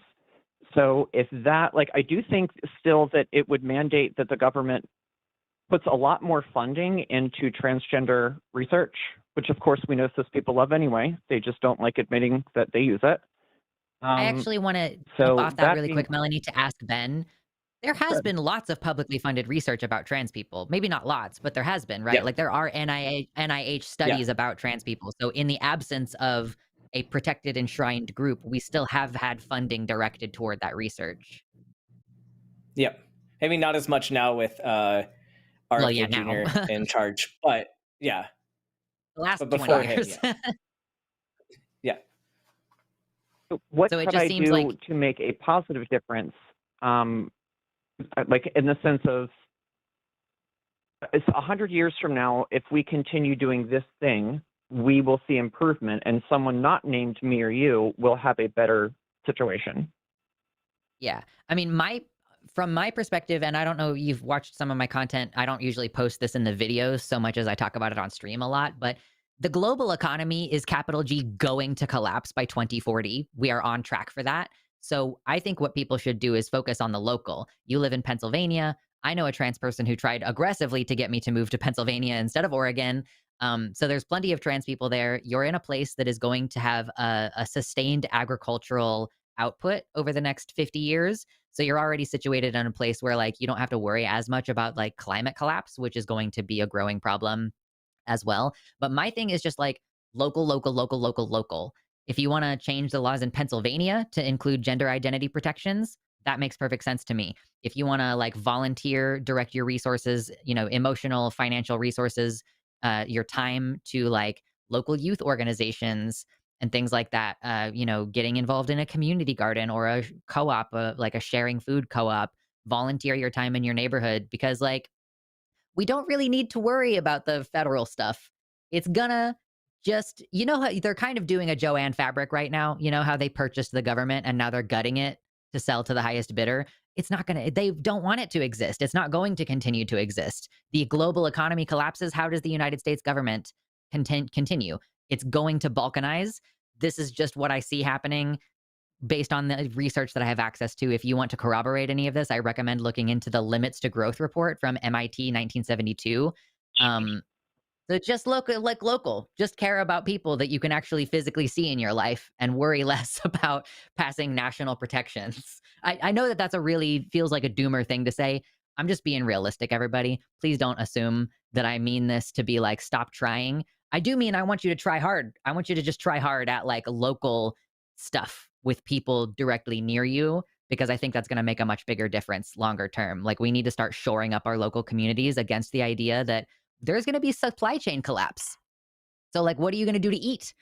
How is your water infrastructure going to be maintained? How is your electrical infrastructure going to be maintained? We need to start living like anarchists now before it happens to us, whether we want it to or not. As long as we're not transing anyone's gender, I think the water will flow just fine with or without the economy. Don't be silly. Well, I mean, it requires money to pay people to work on it, unless we overnight flip to a system where plumbers no longer owe rent. So I'm just saying, like, there is like an infrastructure problem, and that this relies on interstate commerce.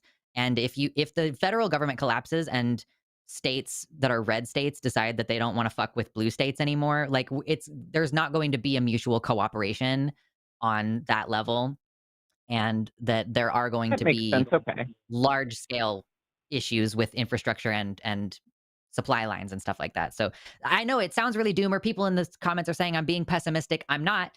This is me confronting reality and how much it sucks, and me being real about it to the extent that I can be. If you want to look into the research, everybody, I recommend you do it. Because if we're still thinking in this way that, like, you know, like the United States government and the global economy are going to be basically functioning the way that they are now in the next 20 years, like, we're going to be blindsided. And so we need to start getting prepared now. People don't like to hear me talk about this, though. So Well, I like the idea of localized stuff. Like, okay, so Mondani, I think, is a good example. Like, I hope he fucking does well and New York City does well, so we can get some, like, modern day socialism running through. Like, at least there's a what is it called? Not a pamphlet. I can't fucking remember the word. Whatever. There's like I can't help you. a template. That's the word. There's a template for, like, hey, this can be a successful model, and this is what it could look like on a broader scale. So, like, in that sense, that's essentially what I'm trying to get at with this call, is hopefully get to a spot where we are thinking for some of our legislators that are not doing a great job thinking for ourselves, and we can present some kind of case that makes sense to all parties, and all parties can win and advance further. And if that looks like Philadelphia, which is a pretty trans-progressive city and a pretty trans-progressive state that's, like you said, going to take care of itself, that's why we have such good healthcare here. So, like, I think that probably makes sense. Like, if we display and demonstrate that it works on a local level, the odds of it being taken seriously at a state or national level, I think, goes up tremendously. Yeah. Invest your time and emotional energy into mutual aid and, you know, helping people relocate if they're in shitty places. Like I know, like I said, I know a trans woman who is, like, running an organization in Pennsylvania. Oh my gosh, it's not the Rainbow Railroad, because that's the international one. I can't remember what it's called right now. I feel terrible for it, but I know that there's, like, groups in Pennsylvania that are working toward relocating people, so that you all can have, like, a shored up trans community there to protect one another and to make those cultural changes. So yeah, just hammer hard on the local and what you can control and the people in your life that you can directly help. And I think that we will feel better.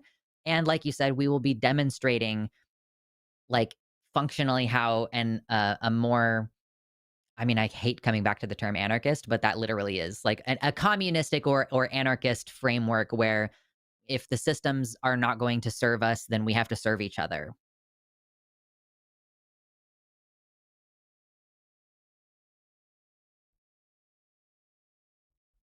Well, I Did we lose appreciate you, both Melanie? of you. No. Okay, Is there there. anything else? I was going to say, is there anything else? I know there's a pause too. Like, I listen to a lot of these, so I try not be the caller that's like, we get stuck for 10 seconds trying to give the other one the right of way. I just like to give the pause. I appreciate it. Yeah. So, as far as, like, yeah, I think that covers most of my questions. I'll do what I usually do with these calls and listen back to it and you know, take some notes and think about it some more and hopefully have some more to expand upon. This is kind of like, it just keeps every time I talk to you guys, I kind of, like, take it in a new direction, and I feel like I'm growing. And I just want to say thanks to everyone at the line, and it's always a pleasure talking to you guys. Yeah, I appreciate you, Melanie, and I appreciate that, you know, you're a fan of me and of the line, and that my presence on the line hopefully makes it a good place for people who are fans of chaotic queer weirdness. So yeah, thank you so much for calling. And call back if you have any more questions or follow-up thoughts later. Will do. Thank you, Lux. Thank you, Ben. Good to talk to you again. Bye. I It's time for super chats. it's time. That was a fun show. So Let me close excited. call-in studio. Yeah. And I think my favorite topic was the winner of the punishment poll for today. Yeah, the most cursed one I think did end up winning Yes. by 4 A points. little yeah. Yeah. So I didn't say it earlier. I just posted this in the chat. But if you want to get your votes in at the last minute here to try to make an upset, but for today's punishment after the super chats, you can vote $5 or more, hashtag Team Ben, hashtag Team Lux. The loser has to defend the silly position of either. So I actually had to abbreviate this. What Ben originally said was all food is on a spectrum of soup and sandwich. So all food is either soup or sandwich. I kind of like simplified that so that it would fit in the characters. Kissing should be done only with eyes open. Eyes open only kissing is winning right now. And the last one is that pizza should only be eaten with a fork and knife. Kissing with eyes open, as the most cursed, in my opinion, is winning. Yeah. I'm putting my thumb on the scale, but I said that when I was like, this is such a terrible one, but it would be so funny. It's terrible. I mean, I guess it's like so it's in competition with the idea that you should only have sex with the lights on. Like, I know that there are some people who would be violently opposed to that. Maybe that's one we do next time. I'll remember for next week. Yeah. No, I won't remember for next week. Anyway, let me get this set up so that we can start taking these super chats. Oh God, I just forgot that there's like so much more I have to pay attention to for this, because I also have to keep the score To be the updated. producer. I do. I have to be the Yeah. producer. Okay. Okay. And then let me get. I can read if go you ahead. want to figure that out. Okay. Yeah. £5 from Mystic Mind Analysis. The government may tell you that your existence is a crime, but just being alive, being who you are, is never wrong. Thank you for that lovely quote. Hell yeah. No vote. Yeah, no vote though. Thank you for the $10 from Legally Mod, who says, I'm thoroughly disappointed that the host didn't crack the egg. Screw the Prime Directive. Anyway, there are 2 hospitals that do the penile preserving vaginoplasty in America, and one of them is in LA. Listen, the egg was already cracked. I'm just sitting there, letting it get sunny side up. I'm not trying to scramble this egg. I'm trying to let it kind of sit and do its thing. But thank you for the donation. We appreciate you. $5 from Cassie Wolf 7202. Hashtag Team Lux. How do I say that I'm attracted to trans people without coming off as a creep or objectifying trans people? I don't know. It's kind of a weird thing to just be attracted to trans people. That sounds a bit chasery. You could just say that you're attracted to certain characteristics that a person may have. Like, keep it at that. Like, you're attracted to an individual person, or you're attracted to a certain, like, you're attracted to femininity, you're attracted to like certain body parts. Like, that would probably be the way to approach that. I think it's really funny when people post the trans flag and they say, why are all the people from this country hot? I feel like that is, indicating your interest in a way that is less obtrusive and creepy. Yeah, fly that pink, white, and blue flag. 1 vote for Luxander. Another one. It's true. Thank you for $5, for £5 or whatever, from the Fuzzy Logic. Have to go do some work now. Nice to see everyone again after a week off. Might be back towards the end of the show. Hearts. Hashtag Team Hat. Yes, Fuzzy Logic got me this hat and a cat bed for my cat, which was the main thing that I knew that they were going to be purchasing. So off my wish list. So thank you for helping me upgrade my queer signaling. Now I can wear this hat all winter and be less concerned that people don't know that I'm a F word. And also I'll take some pictures of my cat in his cat bed because he fucking loves it. It has a heater underneath that is responsive to when there's pressure. So when he's in the bed, it heats up underneath him. He's got arthritis, so I'm trying to help him however I can. And he has basically only been in that bed since I set it up. So he's into it. And I guess hashtag team hat is for Awesome. me. Yep, because Another I'm not one. wearing a hat. That's true. $5 from Legally Mod. A douche bro asked me when I was due while hitting on me in line at a liquor store last night. So the good news is I can pass. The bad is I'm fat. Gender affirming misogyny, I guess. But also, like, if you were pregnant, I hope you wouldn't be purchasing things at a liquor store. Maybe you're That's buying it for your another. partner. I mean, maybe, but The point, though, yeah. What did you say, Mod? yeah, Were you like 6 months? Like, that's very funny. yeah, It's funny when it happens in a medical setting. There's so many trans women I've known who've been like, my doctor insisted that I give them the date of my last period, even though I kept saying that I'm trans. Crazy. yeah. That's great. Thank you for the 5 units from Jack in a Box, who says, came back briefly to vote for hashtag Team Mitternacht. Okay, thanks. Bye. Thank you. Oh my God, this is a blowout so far. We got to get some more hashtag Ben Team votes. Ben. Come I'm on. not going to go get the cat either. I wasn't He's in his here all bed. last month. Yeah, That's fair. I We wasn't need here all more last month votes because for I had Ben. interviews. Yeah, I've been gone, and this is how you all want me back. Maybe I just won't This show is how up y'all anymore. act. Right. Yeah. We're gonna get lots of Ben this month, though. You've got you scheduled a couple Yeah. times, I guess. Yeah, I think it's making up for me having interviews last month. So Yeah. Making sure you get paid. 10 Yeah, $10 from Marceline GG. If my pilot wears a cross, I'm gonna be like, did they get their license only by answering pray and let Jeebus take the wheel and threaten to sue the instructor with First Amendment? Hashtag you have not okay. Hashtag Team Ben. Here we go. We got to vote. Yeah, man, that whole Oklahoma situation, I just can't get over it. It's so stupid. $5 from Mira G. Thank you, says hashtag Team Lux. I watched your video on They/Them, the movie, and thought it was excellent. Love your analysis series and look forward to more. High five. That's awesome. Let me change this before I forget what I'm doing. Yeah, I've been reposting some of my media takes because I originally uploaded them on my main channel, and I'm like, I'm just gonna go ahead and put those on the side channel from now on, and so it can kind of develop its own identity. And I loved They/Them.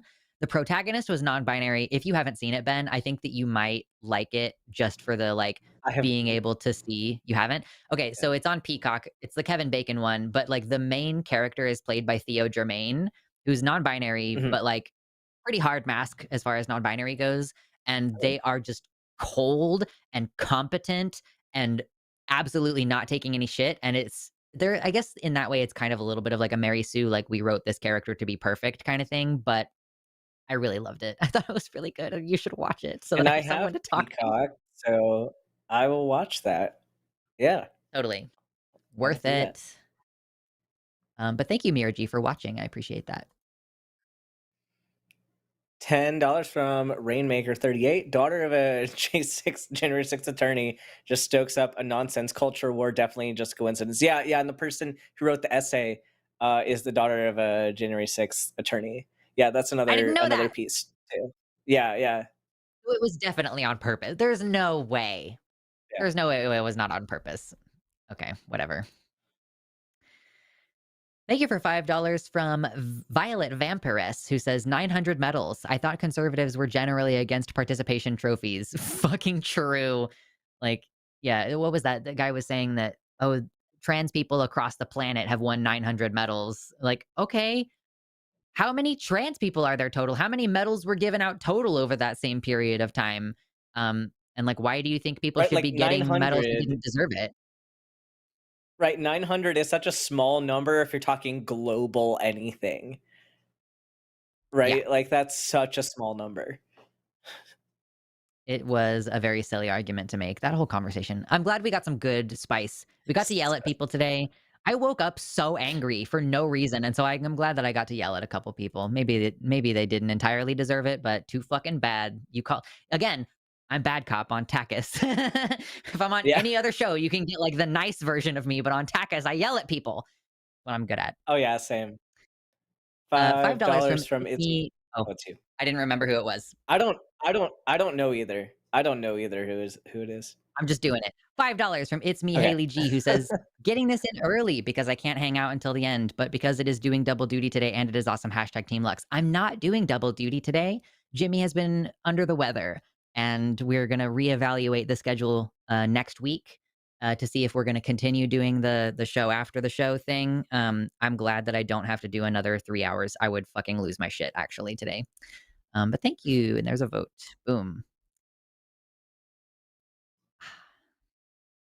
$10 for Mr. Oh, okay. Oh, it's a good. Okay, it's not. It's The normal one. it's not that one. Mr. Boricua 10. Tim, you wretched, dishonest, black pill, double standard having, mealy mouth, with willfully ignorant, bigoted, capricious, petulant, putrid sack of pestilence.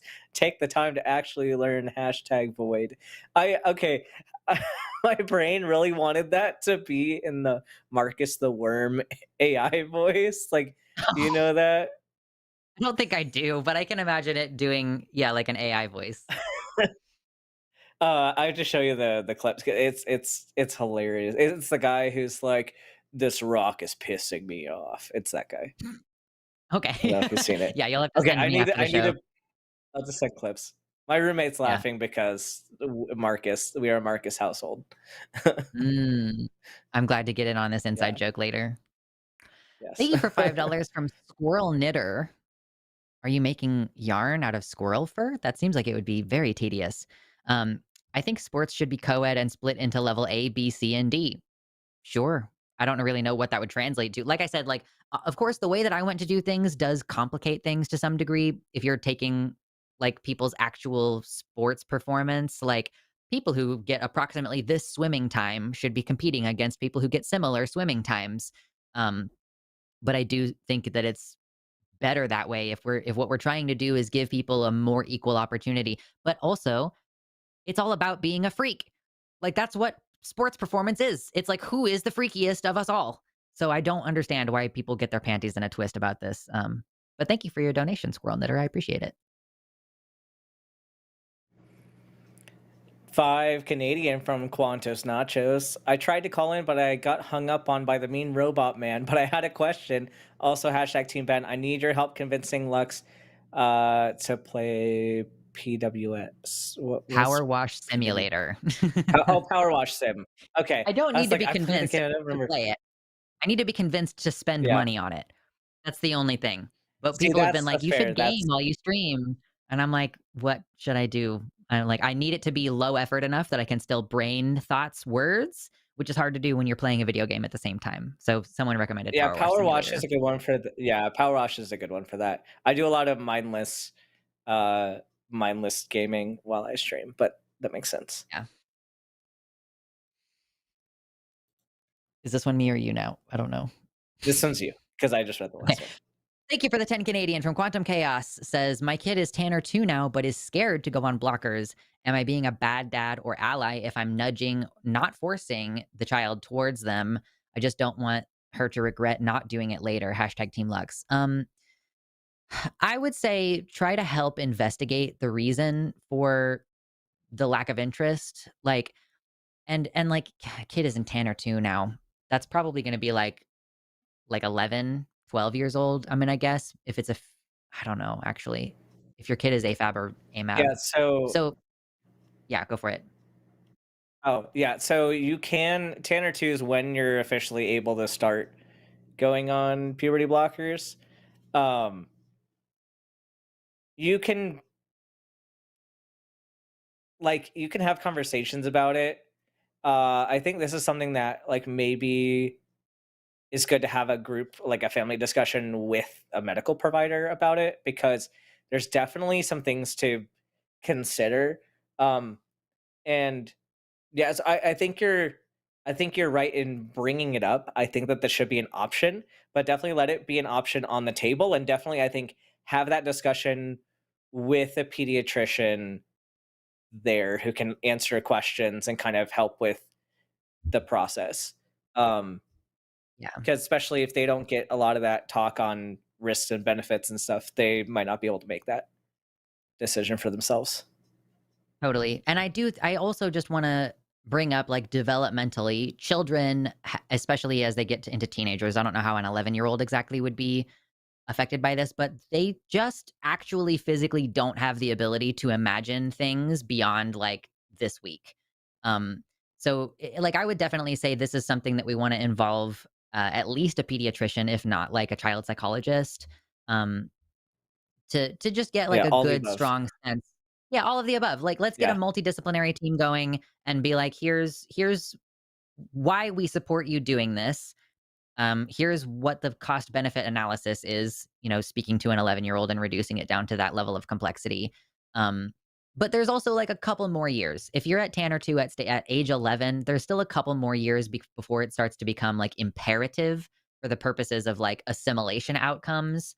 Um, so there is still time, but also just emphasizing like, hey, there's no reason to be scared. You can start taking this medicine, and if you don't like it, we don't have to keep doing it. Um, but also, if you don't want to do it, that's totally fine. And here are other ways that we're going to continue to support you. I do not envy the difficult task of trying to raise a trans kid in this day and age. So many props to you for doing your best to be supportive and help that process along for sure.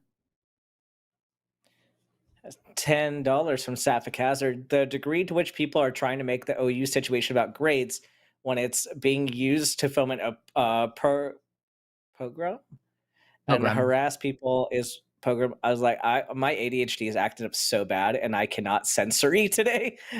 Yeah. Harass people is wildly distressing. Long week, stay safe, friends. Hashtag team bed. Yeah, let me make sure I get that point before I fucking lose my mind. Yes, I agree. So a couple people learned a couple words I saw in the chat when this came up. So foment means like to create, to engender, to spur along. And then a pogrom is like an organized massacre of a particular ethnic group. That's what the dictionary definition from Oxford is. And in particular, this term has been used to describe the persecution of Jewish people in Russia and Eastern Europe in the early 20th century. But it is not exclusively used for that. But basically, like, this situation is like there was a trans. I don't think it was the professor. I think it was the teacher's aide was trans, who was one of the two people who graded this essay.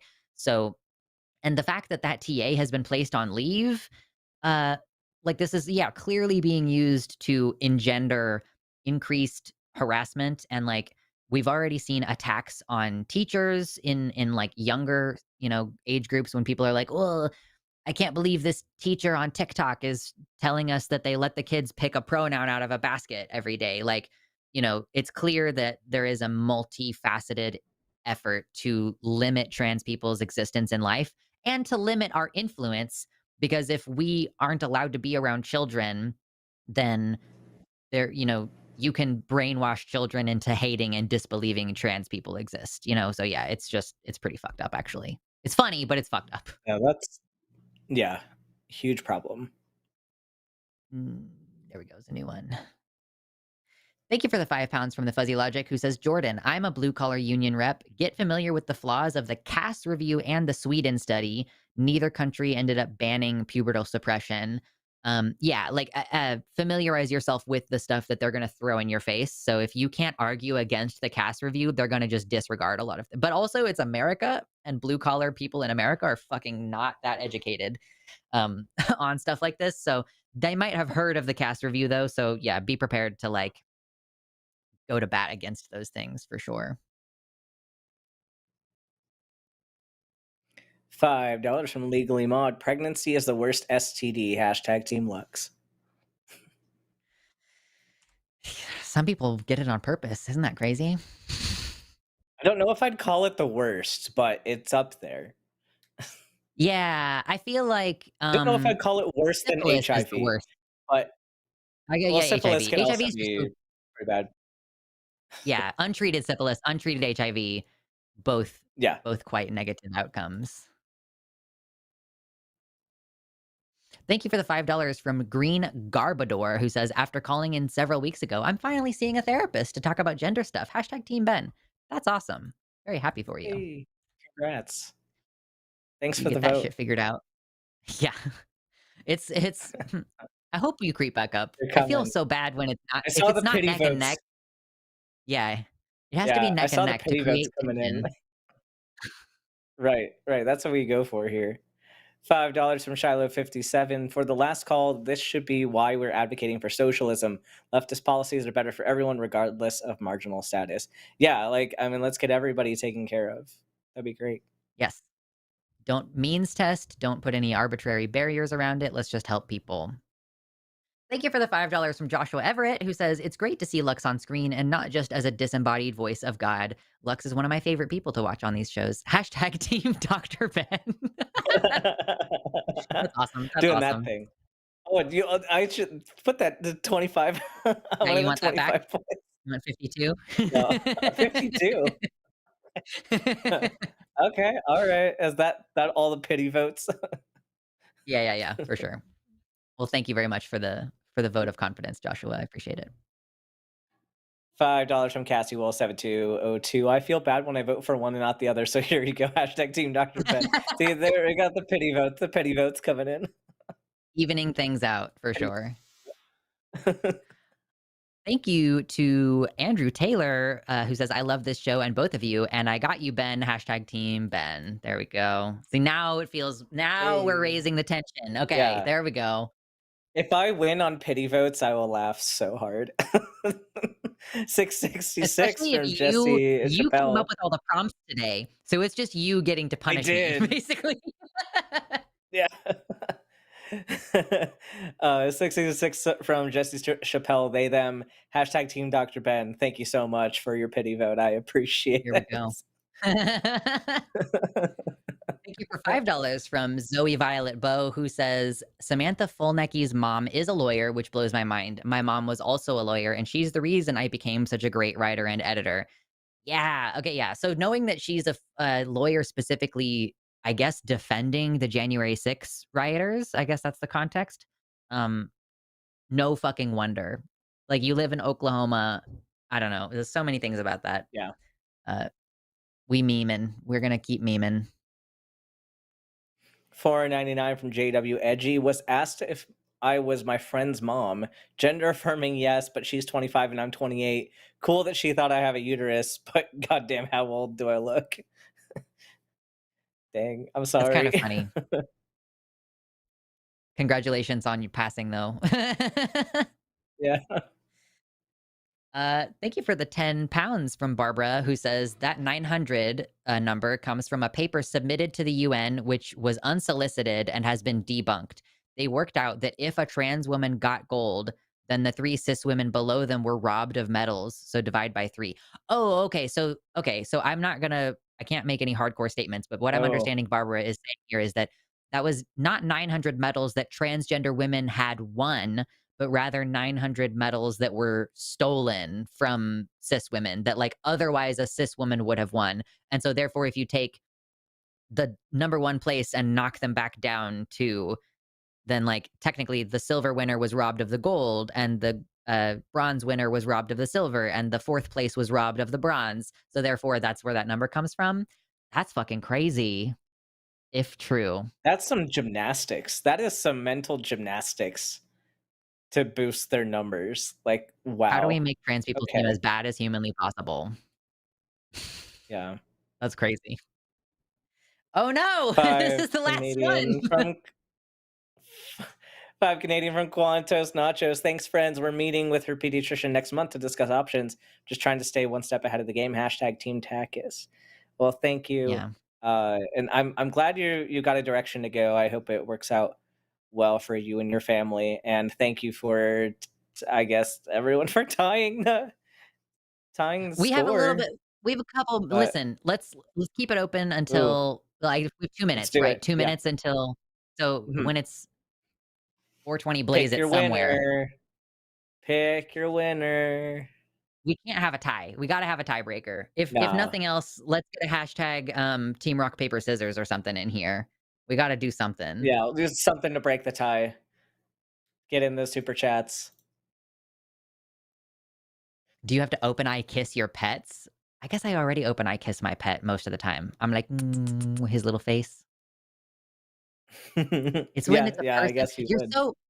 How do you maintain eye contact with your noses? Like, anyway, who the fuck is calling me? Yeah, we got to get one more in here, guys. Does that nobody has anything to say? Let's do it.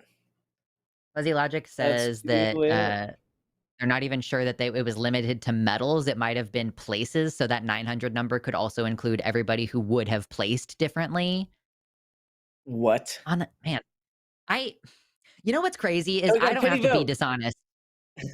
Oh, hey. I got a there's pity more. vote. No! Oh, there's more. Okay. No, now it's tied again. Hey, Oh, I'm not God, that mad. is I'm not so mad. Keep this funny. going. Keep this going. I don't have anything to do. I've got nowhere to be. I'm gonna drink a Yeah. glass of watered wine when I'm done with this. So let's just keep this going as long as we can. Oh my gosh. Oh, nope, that's the wrong No, one. and all this support does help us out. Like, I'm in between jobs and stuff, so like I really appreciate all the super chats coming in. Thank you Yeah. so much, everybody. $5 from Cassie Wolf, who says, hashtag Team Dr. Ben, pity votes all the way. Hell yeah. Yeah, pity votes. Sometimes you have to appeal to emotion. $10 from true. Zoe Violet. Also, Jonas should look into the Salmation community. Salmation being the term for someone with both sets of genitals. Hashtag Team Lux. Interesting. I didn't know that What? was the term. I didn't. Girl, my YouTube, not my YouTube, Yep. my, sorry. And I keep saying girl, it's completely gender neutral. It's like dude, it's just replaced dude. I'm sorry. I wasn't trying to, I realize sometimes I'm talking to a trans person and I'm like, I need to stop using those terms. But I went and typed in Salmation in Google and she said, Dalmatian? Did you mean dog? I'm like, no, no, I sure didn't.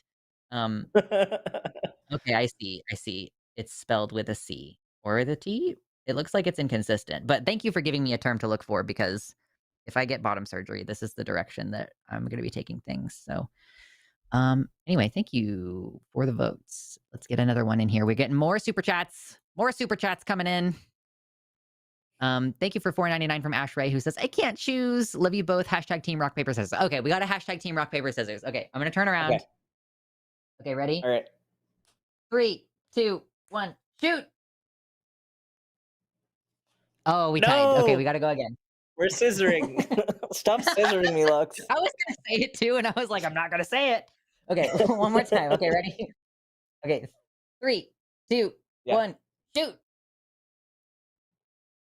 No! Oh my God. You and I are doing the thing that my sibling and I do where we have tied for like months. It's been like over years now where I'm like randomly, I'm like, let's throw, and then we tie. It's so funny. Okay. One more. Let's see if we can do this. Okay, ready? 3, 2, 1, shoot.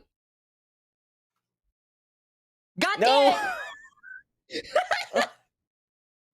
We suck at this. Okay, you know what? I give up. You can have that one. Okay. I officially Forfeit. Forfeit. Oh my God, that's crazy. That's wild. Oh my God. Oh wait, where am I now? I've lost my place. Hashtag Team RHPS. Where is it? There it is. Okay, there we go. There's a new one. $10 from Shiloh, who says hashtag Team Video. That's me. I'm the pity That vote one's team. for you. Yep, that one's for you. I admit that. I'm Team Pity Vote. Oh gosh. I'm gonna make sure I'm adding all of these to I the will queue because own we did that just have a couple more. forever. It's gonna change based on context. Whoever's the pity vote is whoever's got the lowest score or whatever. Yeah, probably. Yeah. $5 from Mira G. $5. There's another for hashtag Team Dr. Ben. Talk to my endo about restarting HRT. I have a lot of support, and we'll eventually get patches going as the safest route. Hashtag med issues. Nice. It's I don't know how we're gonna come back from this, so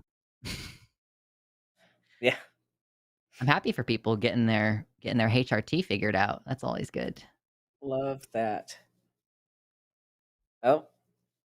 Here's £5 from the Fuzzy Logic. Hashtag Team Bad Cop. Duke it out. No, that's Lux. Lux has claimed to be a bad cop this whole time, so Lux gets it. That's true. Someone did say that in the comments, and I'm gonna run with it forever. Okay, that's it. No more super chats. Not allowed. Okay. Stop it. Okay, now I have to set this up for the ending thing. So I lost, and I am for sure having to defend the position. Kissing is only done with the eyes open. So that's cursed. Let me put us back over here. Imagine what watching romance movies would be like if That was true. No, you're not allowed to blink either. Oh my god. Hold on, let me type. Open eyes kissing. I'm on the right. Loser. Ben's on the left. Winner. Oh I'm no, laughing cap. so hard. That's hilarious. Okay, this. Nope, wrong. This one. Okay, let me see. There it is. Okay, open eyes kissing. Everybody has to kiss with their eyes open. Okay. Now, you know, we all are trying to find ways to increase the romanticism in our lives, right? And you all have heard. I don't need to tell you about that thing. Like if you just stare at somebody for 5 minutes consecutively, then you'll fall in love. That thing. Like, okay, there is only one way to improve the romance of our kissing situation. Okay, we have to open eye kissing. Open eye kissing. We haven't even gotten into lights on sex. Okay, this is a much smaller level of intimacy or a bigger level of intimacy, depending on what your thoughts are. But like, you got to coordinate.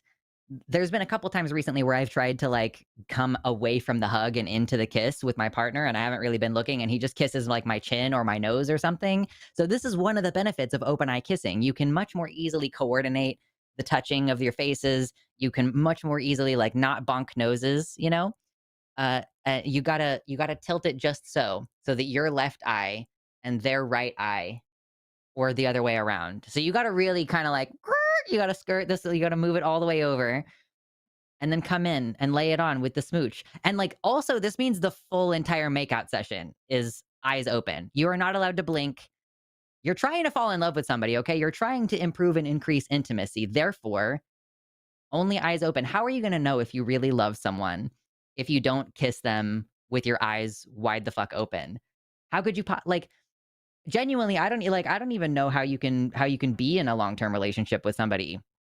I don't know how you can fall in love at all unless you're open eye kissing. And like, I just was reminded of a really weird porn category that I'm not going to bring up, but if you know what it is, then you know what it is, and I'm not going to keep talking about it. Anyway, butterfly kisses. Eyes open, eyes closed. They can't be done with eyes closed. Big brain. That was terrible. That was fantastic. I hated everything about that. Anyway, that's the show, everybody. Thanks for being here and contributing to making whatever that speech was happen. Thank you for making that happen. Thank you so much, everybody. Yes. Credits time. Go to patreon.com/calltheline and go do things and support the show and subscribe to both of our YouTube channels. And why is this so loud? My YouTube channel, Ben's YouTube channel, we're both out here struggling, trying to make content to win the Game of Thrones. So thanks, everybody. Okay, bye.